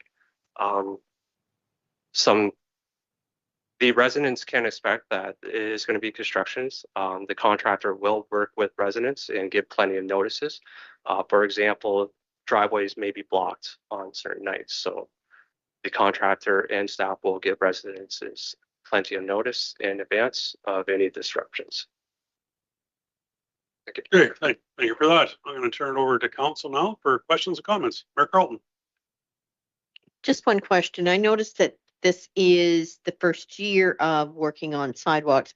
How many years before we think all sidewalks within the village of Shallow Lake would be completed? 10-year plan? Okay, got my answer. Thank you. Any further questions? I do have one question.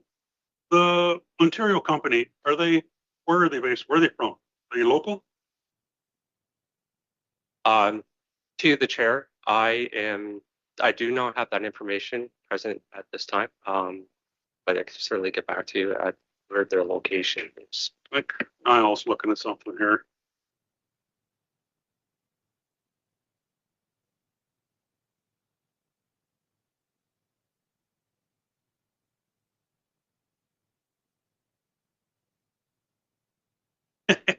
To the chair, if memory serves me correctly, I believe they are local-ish. I believe Shelburne they may be out of Shelburne.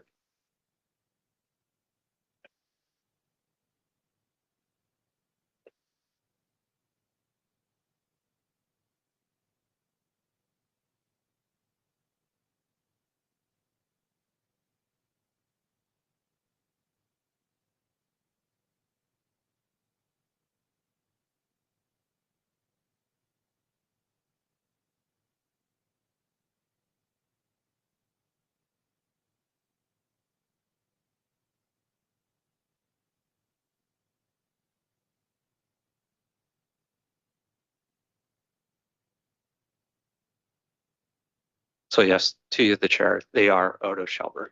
Out of Shelburne. So They have the local name of their numbered company. Obviously, is that their C&G Concrete? No, perfect. So where I was going with this was when I looked at that list of RFPs that you got there, the only one company on there that I recognized even being local was McDonnell, and McDonnell did come in second on the list of bidders on the contract. I guess where I was going, I'm going to throw this out there to the rest of the council here. You can take it or leave it, whatever you want. But I guess when I look at it in the big picture here, when we're $7,000 out and we're going to use, a company that's not really affecting Georgian Bluffs in any way whatsoever, I look at McDonnell as being taxpayers in this township.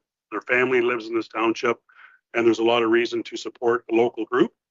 And I just don't know if there's an opportunity there to have council reconsider the difference on that in the RFP with McDonnell being local. So through you, Deputy Mayor Pringle, I might take a run at this one.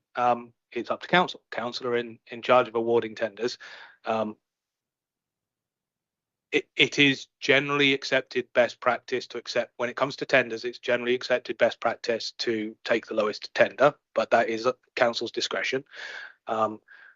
We don't, at this point in time, have a procurement policy which weights local contractors over anyone else.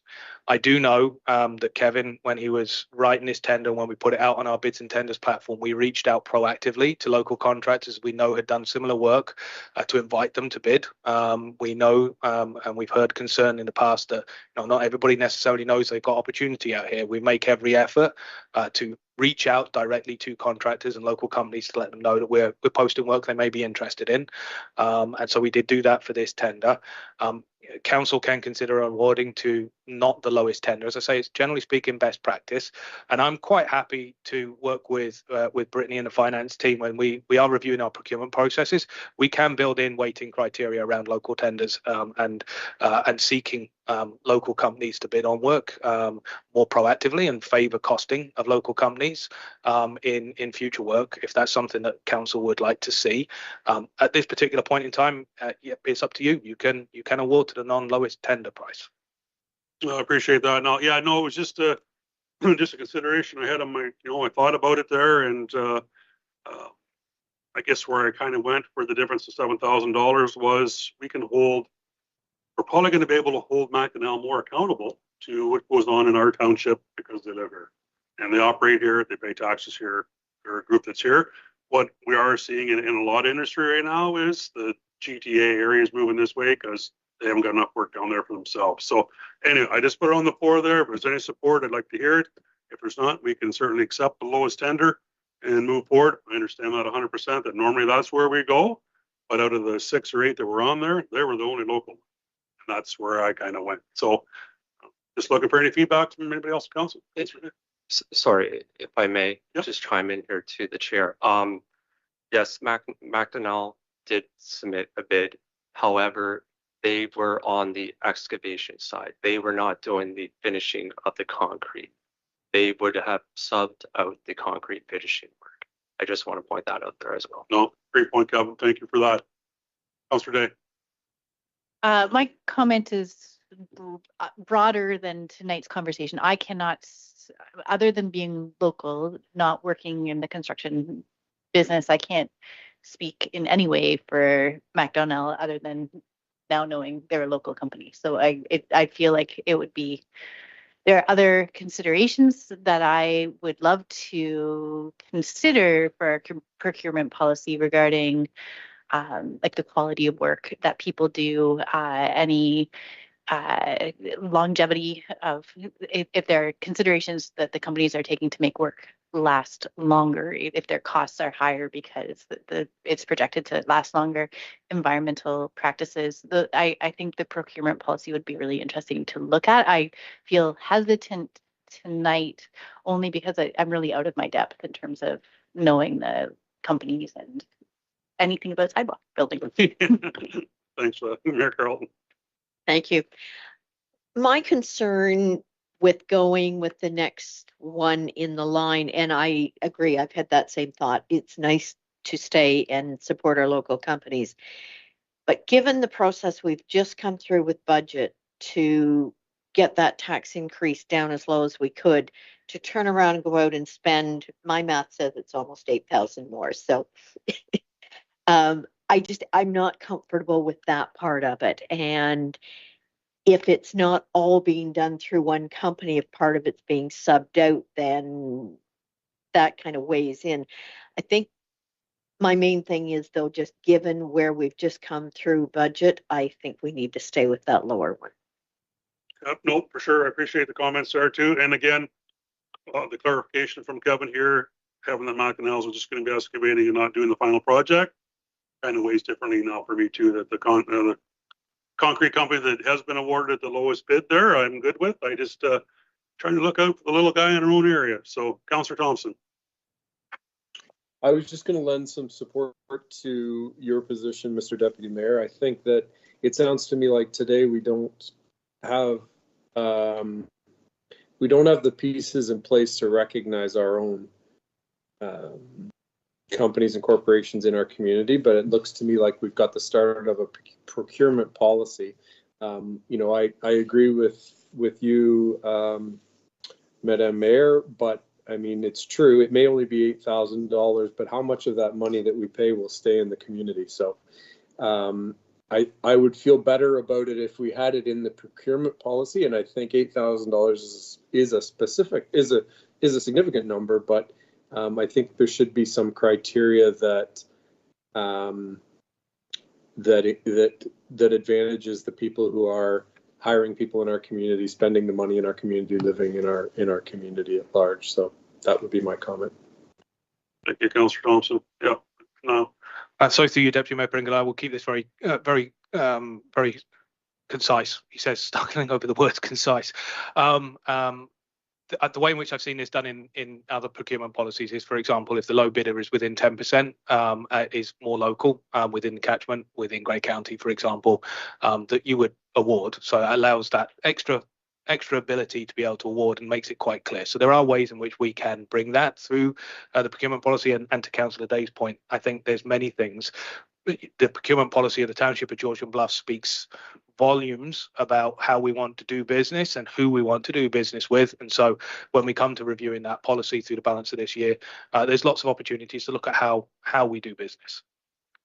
Well, thank you for that. No, yeah, no, I'm glad we had the conversation. It was kind of one I thought we needed to have. So I'm good to go back to the original. I'm looking forward to the procurement policy coming forward. I think it's best that we try and support as much as we can at home. Again, and it doesn't always work that way. So anyway, back to the original motion is one we're going to vote on. And any further discussion? I'm not seeing any further discussion. I'm going to call the vote. All those in favor? That is carried. All right, 9.2.2, the DEB 2024-010 award of contract for Francis Drive Road improvement, RFT 2024-01. Recommendation reads as staff report DEB 2024-010 award of contract 2024-01 Francis Drive Road improvements be received as information, and that the mayor and clerk be directed to execute the contract with the firm of RF King Holdings Limited for tender 2024-01 in the amount of $34,031.25, excluding HST. I need a mover and a seconder. Councillor Coburn, Councillor Thompson, and Kevin. I'd like to speak to this. Yes, thank you. Excuse me. And to the chair, to members of council, again, just a brief history here. This budget was initiated in 2022, so this is a carryover, sorry, 2023, and this is a carryover item to be completed in 2024. Francis Drive traditionally was a private lane that the residents asked the municipality to take over and assume. The municipality did assume the southerly sections, where the northerly section of Francis Drive is still privately owned. A survey was initiated in 2022 for property stakes and to initiate the right of way. From that survey, it was found that there is encroachments, private property infrastructure, for example, encroachments into the right of way, for example, septic beds, wells, natural gas, propane tanks. So the thought at the time was that we upgrade the road to a standard of neighboring roads, mainly being Big Rock Road, which was a newly assumed road as part of a subdivision.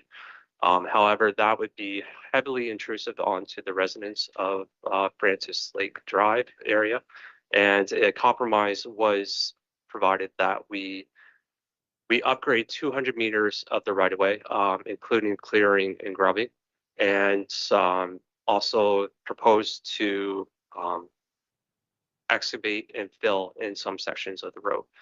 If you're aware of that, within the 200 meters of road section, it is quite hilly. So the proposal is to kind of take down some of the hills within the road and use the fill to top up some sections of the road that kind of drop off.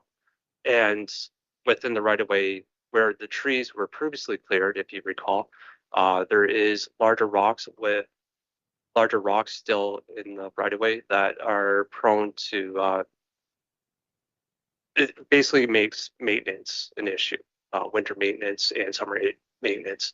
For example, the roadside cannot be cut because of the rocks in the way. So the proposal of this contract with RF King Holdings was the lowest bid in the amount of $34,031.25. It was tendered in early 2024. Again, there was significant interest in this, with 3 bids being submitted at the time of bid submission. Staff are recommending to move forward with RF King Holdings. And again, the proposed work will be the 200 meters of right-of-way clearing and grubbing, and to cut and fill some sections of the road. Thank you for that, Kevin. Questions, comments from council? I'm not seeing any. Oh, yeah, Councillor Day. Can you, I appreciate the maps when maps are provided, and this sidewalk map was really clear what sections of sidewalk are getting fixed. Can you clarify what the southern part of Francis Drive is for the purposes of this report? Yes, sorry, and through the chair to Councillor. The southerly point of Francis Drive will be from concession 14, I believe, 200 meters north. So the intersection of concession 14, about 200 meters north on Francis Drive. Thank you. I'm sure that was in the report somewhere, and I was just having trouble translating it to my interpretation of the map. Thank you for that. Any further questions? Not seeing any, I'm going to call the vote. All those in favor? That is carried. All right, 9.3, Community Environmental Services. Big one here, big topic, pickleball. CES 2024-002, Georgian Bluffs Pickleball Club. Recommendation reads that the council be directed or direct staff to enter into an agreement with Georgian Bluffs Pickleball to develop and sign a 3-year agreement with the Georgia Bluffs Pickleball Club, reflecting the proposal outlined in the report CES 2024-002, and the council approved amending the fees and charges bylaw to introduce a new reduced floor rental fee applicable to all 3 arenas in the township for the Georgian Bluffs Pickleball Club bookings for up to 34-hour use per week. Option 2. Need a mover and a seconder.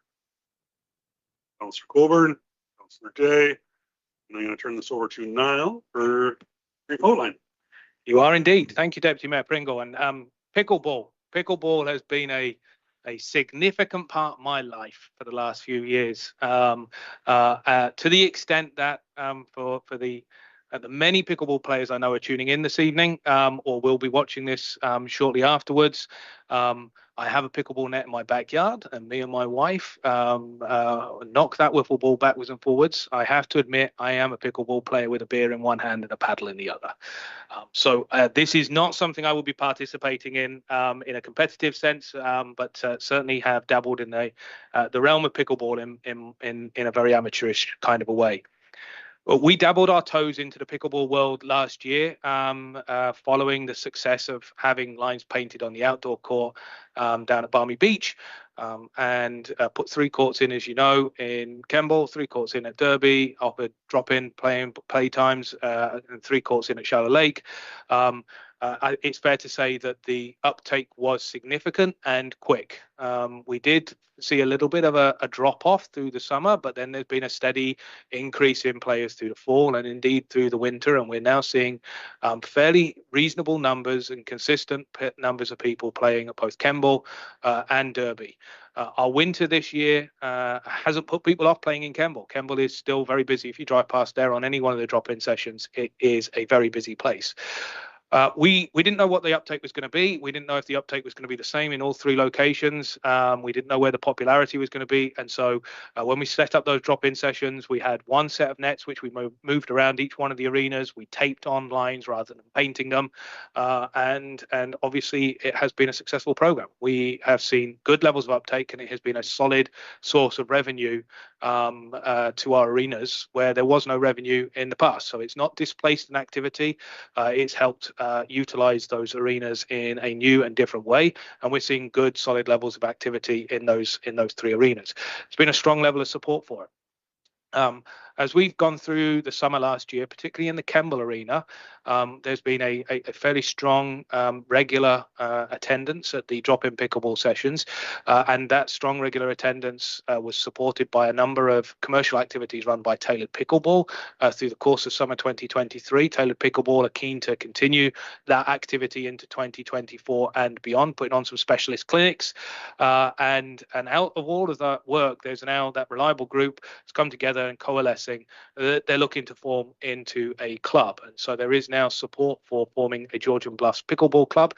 And so, as we heard a few weeks ago here in Council Chambers, a desire to get that club going and a request for support from the township. So, working with the club, looking at what their revenue model, what they hope their revenue model will look like, the number of players they would like to see come in, and the amount of money they would have to support facilities, we are recommending entering into this 3-year agreement, which would see 34 hours of play booked by the Georgian Bluffs Pickleball Club each week between 2 arenas, Kemble Arena and Derby Arena, Kemble being the home of Georgian Bluffs Pickleball.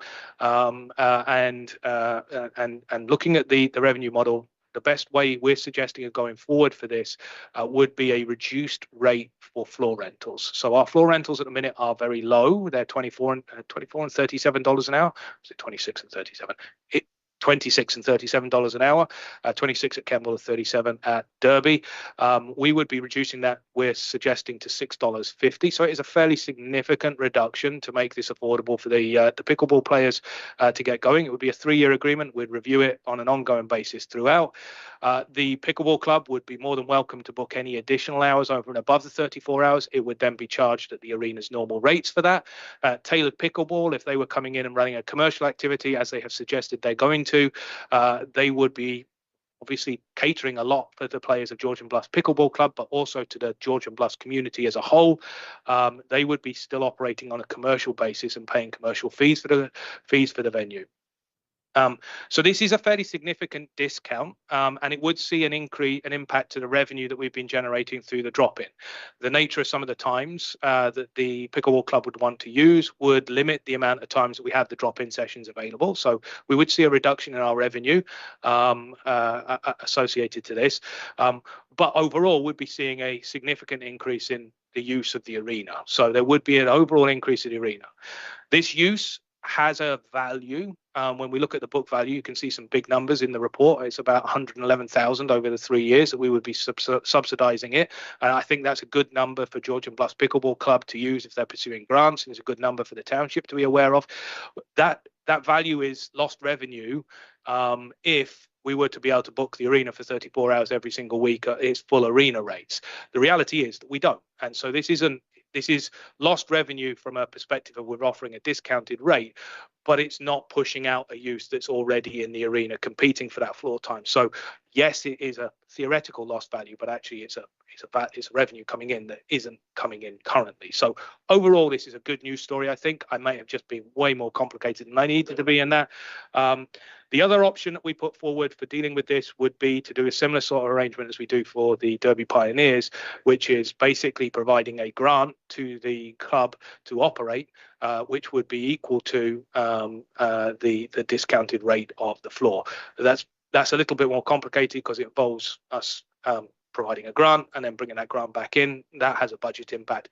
The option 2, which is the reduced floor rate, makes it a lot more streamlined and easy to manage, both from the pickleball club side of things and from the staff side of things. Happy to answer any questions. Thank you, Niall, for that presentation on that. Yeah, there's a lot to think about in this. Councillor Colburn. Thank you, Chair Pringle, and through you to Niall. I'm supportive of this. Option number 2, in terms of the accounting, makes far more sense to me, to do it in the same way that we would for minor hockey and figure skating. I did have a couple of questions. We had talked about heating, which I know it was going to be quite problematic, but over the winter months, and I just wondered if those talks had ensued, or I mean, I've heard that people are playing through the winter and they just put a cap on and some, golf gloves or whatever, and they're good to go. But I just wondered where those talks had gone to. And then my second question is about insurance. I'll let you answer the first one first, though. Thanks, Niall. Okay. So through you, Deputy Mayor Pringle, to Councillor Coburn, we have loosely had some conversations around heating. It's not something the township is, it's not something that at this point in time the staff are recommending. And there's 2 reasons for that. One, the very design of this building is to keep as cold as possible for as long as possible. So to heat it isn't just heating a building which is poorly insulated. We would be trying to heat a building which is designed to stay cold. So from an environmental perspective, as well as from a cost perspective, the township taking on the heating of this building would be would run contrary to our climate change plan, and would be a budgetary pressure which is not being accounted for. The other thing that we should factor into that is the building's not designed to be heated. And when you heat or cool buildings that are not designed to be heated or cooled, you quite often uncover other issues to do with condensation, dampness, mold, so on and so forth. And so staff would not recommend heating the Kemble Arena at this point in time. Our experience over the last few months, and admittedly, and I reflect back on Mr. Hahn's comments earlier on today, we've had a very unusual winter, but our experience this winter is, despite the cold weather we did get in for a short period of time, admittedly in January and February, numbers of use actually have increased through the winter. So we haven't seen any drop off or plateauing of use. We've actually seen it use increase and continue to increase and build through the winter. So it definitely doesn't seem to be something which is putting people off into any significant extent. I have spoken to Brett in regards to heating, and heating would be an option that the pickleball club could consider as part of its agreement. That would be an expense and a cost borne by the pickleball club, and something which at this point I think, you know, Brett, in my conversations with Brett in terms of the pickleball club, would be something that they would leave for later years to investigate the necessity of. Thank you. That sounds good to me. My other question was about insurance, and I know that with this club, a portion of the fees that are paid into the club goes towards covering folks for insurance. I know that insurance, it seems to be kind of a big deal, no matter what pickleball league you play in. And there are waivers, and you are paying into a group insurance kind of program to cover you for the season. Do we need anything like that for our drop-in folks, or are we covered with liability and insurance with our existing insurance provider? So through you, Deputy Mayor Pringle, again, great questions. So yes, the proposal that Georgian Bluffs Pickleball are making is that they would join and become an affiliate of both Ontario Pickleball and Pickleball Canada. Both of those two affiliate programs would extend through that membership to any member of Georgian Bluffs Pickleball Club insurance coverages.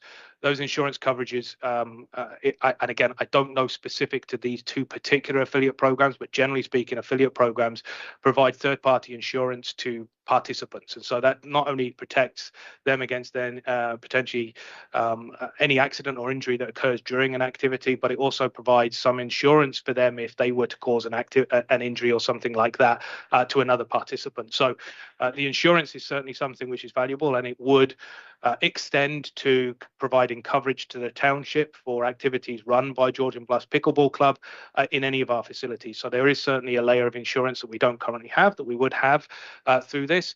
For our drop-in programs currently, yes, they are fully covered by our own insurance. And so we are covered for anyone that is dropping in and playing pickleball right now. There may be some additional coverages that people have personally through joining the club that they wouldn't be extended under our coverage, but certainly the township's liabilities associated with running the drop-in session are fully covered by our own insurance program. Yep, thanks for that. Councillor Thompson. Thank you, Mr. Deputy Mayor. So I think we need to do everything we can do to support this. I think that it was a nice story about taking on pickleball. I think it's a craze, and lots of people are doing it. And if we're going to be providing the services people are looking for, then we need that. My question is a bit about equity, because I know minor ball, minor lacrosse, men's other recreational groups use that facility. So are we proposing to offer the same consideration to all the recreational groups, carpet bowlers, everybody else, or are we going to do a special? I mean, I'm not trying to be trite, but like, just is this only for pickleball? I want to think about equity and think about how we say to people, well, wrong sport, sorry. Yeah. So through you, Deputy Mayor Pringle, to Councillor Thompson, at this point we are bringing this forward because Georgian Bluffs Pickleball approached us and asked for the discount. Council provided direction to come back with a proposal, and that's what we've come back with. You are quite correct that this would establish a different approach to Georgian Bluffs Pickleball than it does for others. We do have multiple other organisations that use that facility and pay full floor rates for. And make good use of the facility at full floor rates. So certainly that is a good consideration to flag. This wouldn't push any of those other user groups out, and we have seen a significant uptick in use of Kemble Arena, particularly, and to a lesser or greater extent Derby as well.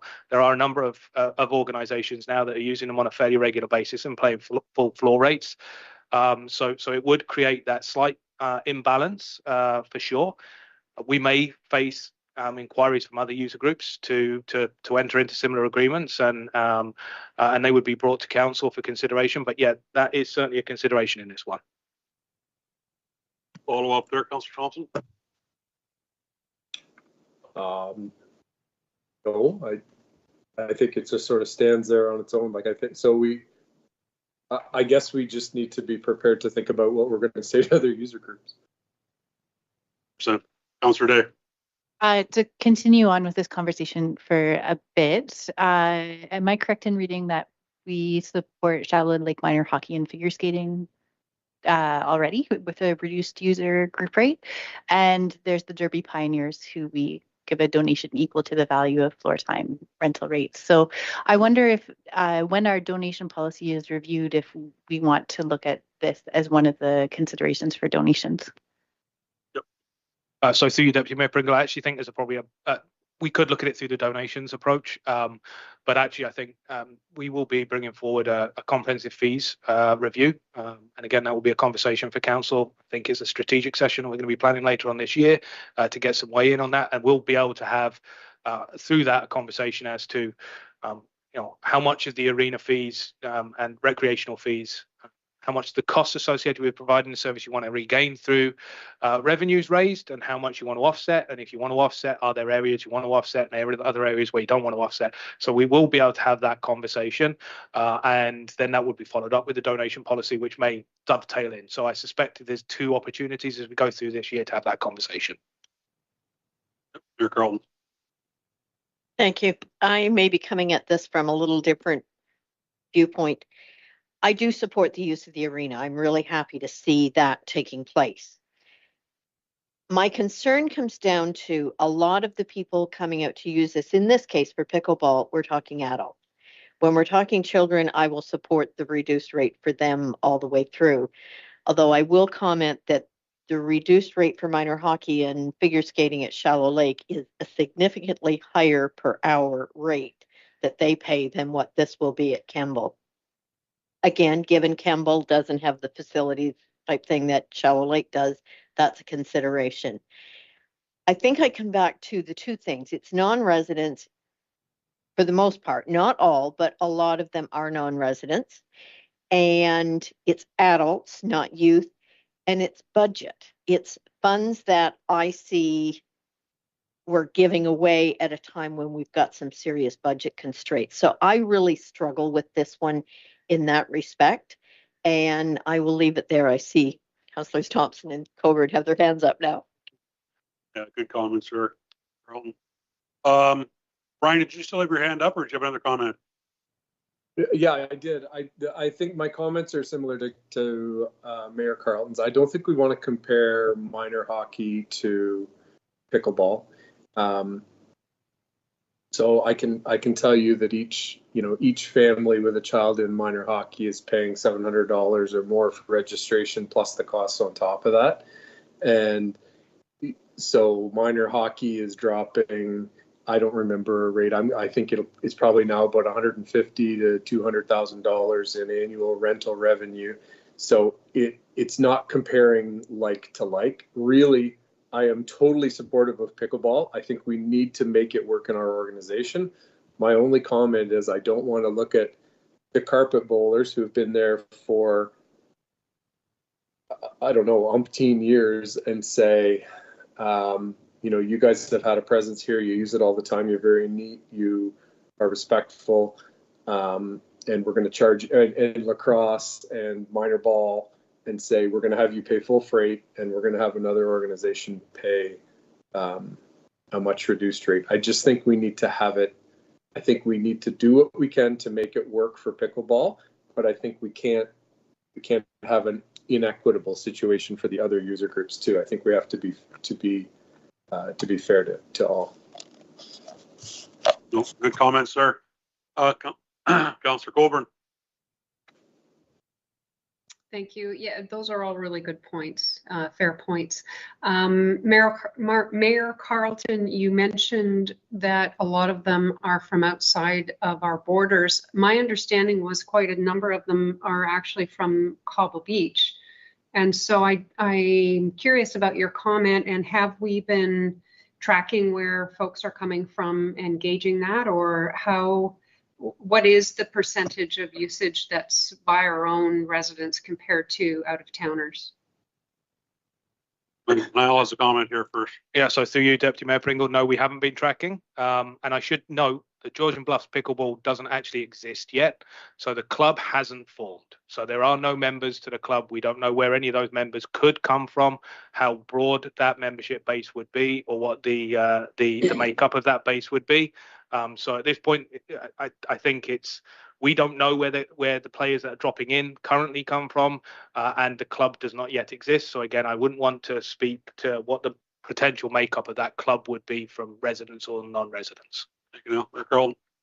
So just to clarify, where my comment comes from is, ironically, the ones who have approached me about this have been from outside of Georgian Bluffs. So that's what brings my comment forward. And we've never approached things from a non-resident fee basis, the same as what we pay the City of Owen Sound, we pay TCD, MHA, we pay Wyerton Minor Hockey.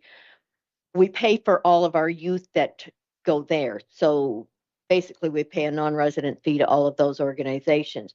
We've never charged that within Georgian Bluffs. And I don't say that I'm a fan of it. I think where my sticking point is, and it's like Councillor Thompson has said, how is this fair to the existing organizations already in place? And if we go ahead with this, are we setting ourselves up for more of these organizations to come to us looking for a huge discount? And at what point can we continue to subsidize those sports? And I guess my biggest sticking point is coming back to adults. I will subsidize children all day long. I struggle with subsidizing adults to play sports. So just my comments, just my opinion. Thank you. Councillor Day here first, then Councillor Coburn. Thank you. It's a really interesting conversation. There's sometimes the simplest of topics in some ways lead to the most complicated discussions. I'm finding myself reflecting on the comment about youth and adults a little bit, because I'm remembering the delegate presentation a while ago, and I feel like not everything, but some of it would have been focused on youth. And I feel like I would need to verify that for sure. And the other piece of it is youth are a sector of our society we need to care for and provide opportunities for. And we also need to, like, not all seniors are in financially stable positions as well, and sometimes are on quite fixed incomes. And I don't know the population dynamics of the people coming to play pickleball, but I also think that is a sector of our population that deserves our support. So those are my thoughts at the moment. I have no suggestions for moving forward, but just to add to the conversation. Councillor Coburn. So Councillor Day took the words out of my mouth. I couldn't have said it better myself. I think we want to support recreation across the lifespan. And it is true that young families struggle with being able to pay for that recreation the same as other folks do. I would just point out that these adults are paying $100. So I play in a pickleball league that offers several times a week, and I pay $40, $50. So it's, I guess maybe the subsidy is being offered because we have a business or a group, I guess it's not so much business, but offering to organize that for us and make it available for folks. And without that, we wouldn't have the staffing time and resources to do that. So I suppose that's just another consideration. Yep, great comments. Councillor Thompson. I'm all for it. Why don't I cut to the chase? I think we should support it. I think we should extend it, though. We should support it for all the user groups that are going to use it then. Yeah, great comment. So if I was going to comment on this, I do believe, so I struggle with the dollar amount at the end of the day. You can't do nothing for $6. You can't rent a building or floor space, whatever. But in the big picture, we're looking at a 3-year contract with a possible usage of 34 hours a week, which we would not have otherwise. We'd have a vacant building with nothing going on. So do we utilize a building at $6 an hour and have nothing going and utilize it for that? Or we have a building that dilapidates and ends up being more of an expense because we're trying to upkeep something that doesn't get used. So I did struggle with it originally there, but I came back to that. It's a 3-year contract. If it doesn't work out, we don't have to renew it. To get usage of both facilities more, 4 years ago, Kemble Arena didn't even open the door. And now we're using it more and it's been used for 4 years. So that's good news. I'm hoping that with this moving forward and the usage and floor time, that helps our cause for grant funding from what's out there. I'm sure when we apply for a grant, they want to know how many hours a week we're using the building. And if we say, well, we use it 6 hours a week, chances are you're going to get nothing. But if we can say we use it 34, 35, 40 hours a week, there's probably a better opportunity for us to get some grant funding. I'm hoping that's where it goes because, again, I'm 100% supportive of it. I did struggle with the money side of it first, but a building doing nothing makes you nothing. So if we're being used and we put some people through there that are enjoying a sport, all the power to them and the ones who are involved in it. So that was really the only comments I had. I've been around this. I went around it quite a few times. They're going good, bad, and indifferent. But I think at the end of the day, we need to do this for the township and utilize 2 buildings. So that's really all I had for comment too on that. So any further comments from anybody? Yep, go ahead. Just a point of clarity. Did Councillor Thompson, not that I want to ask you to do so, but did you put a motion, an amendment on the floor there? Well, what are we? I'm not going to push you to making an amendment if you're just putting a statement out there and leaving that hanging for other people. But if there was an amendment, well, we don't have a motion tonight per se. yes. So at this point, the motion that's on the floor would actually see us entering into an agreement with Georgian Bluffs Pickleball. Now it would need ratification by council next week, obviously, but. Well, that's what I mean. I'm not opposed to that. I mean, I guess if we feel strongly that we should do this, and I do, my point is that we should offer this to all the adult groups that are using the very same facilities that we're entering into this agreement. So, I mean, I could suggest a friendly amendment to this to include it to all adult user groups of both facilities, or we could bring another motion to extend it to the other groups that I can think of. So I can think of minor associations a minor ball association that uses it. I can think of lacrosse that used to use it. I think they still do. And I can think of carpet bowlers. And I think we should offer it to them. They are multi-year users and they probably deserve the same rate. So I got Mayor Carlton here wanting to comment too, but I think we're probably best to pass this and go with a notice of motion to bring back something on it. My suggestion would be that we pass this one the way it is this evening and that we give a direction to staff to bring it back. What is the financial impact of going further? Because that's going to have some budget impacts.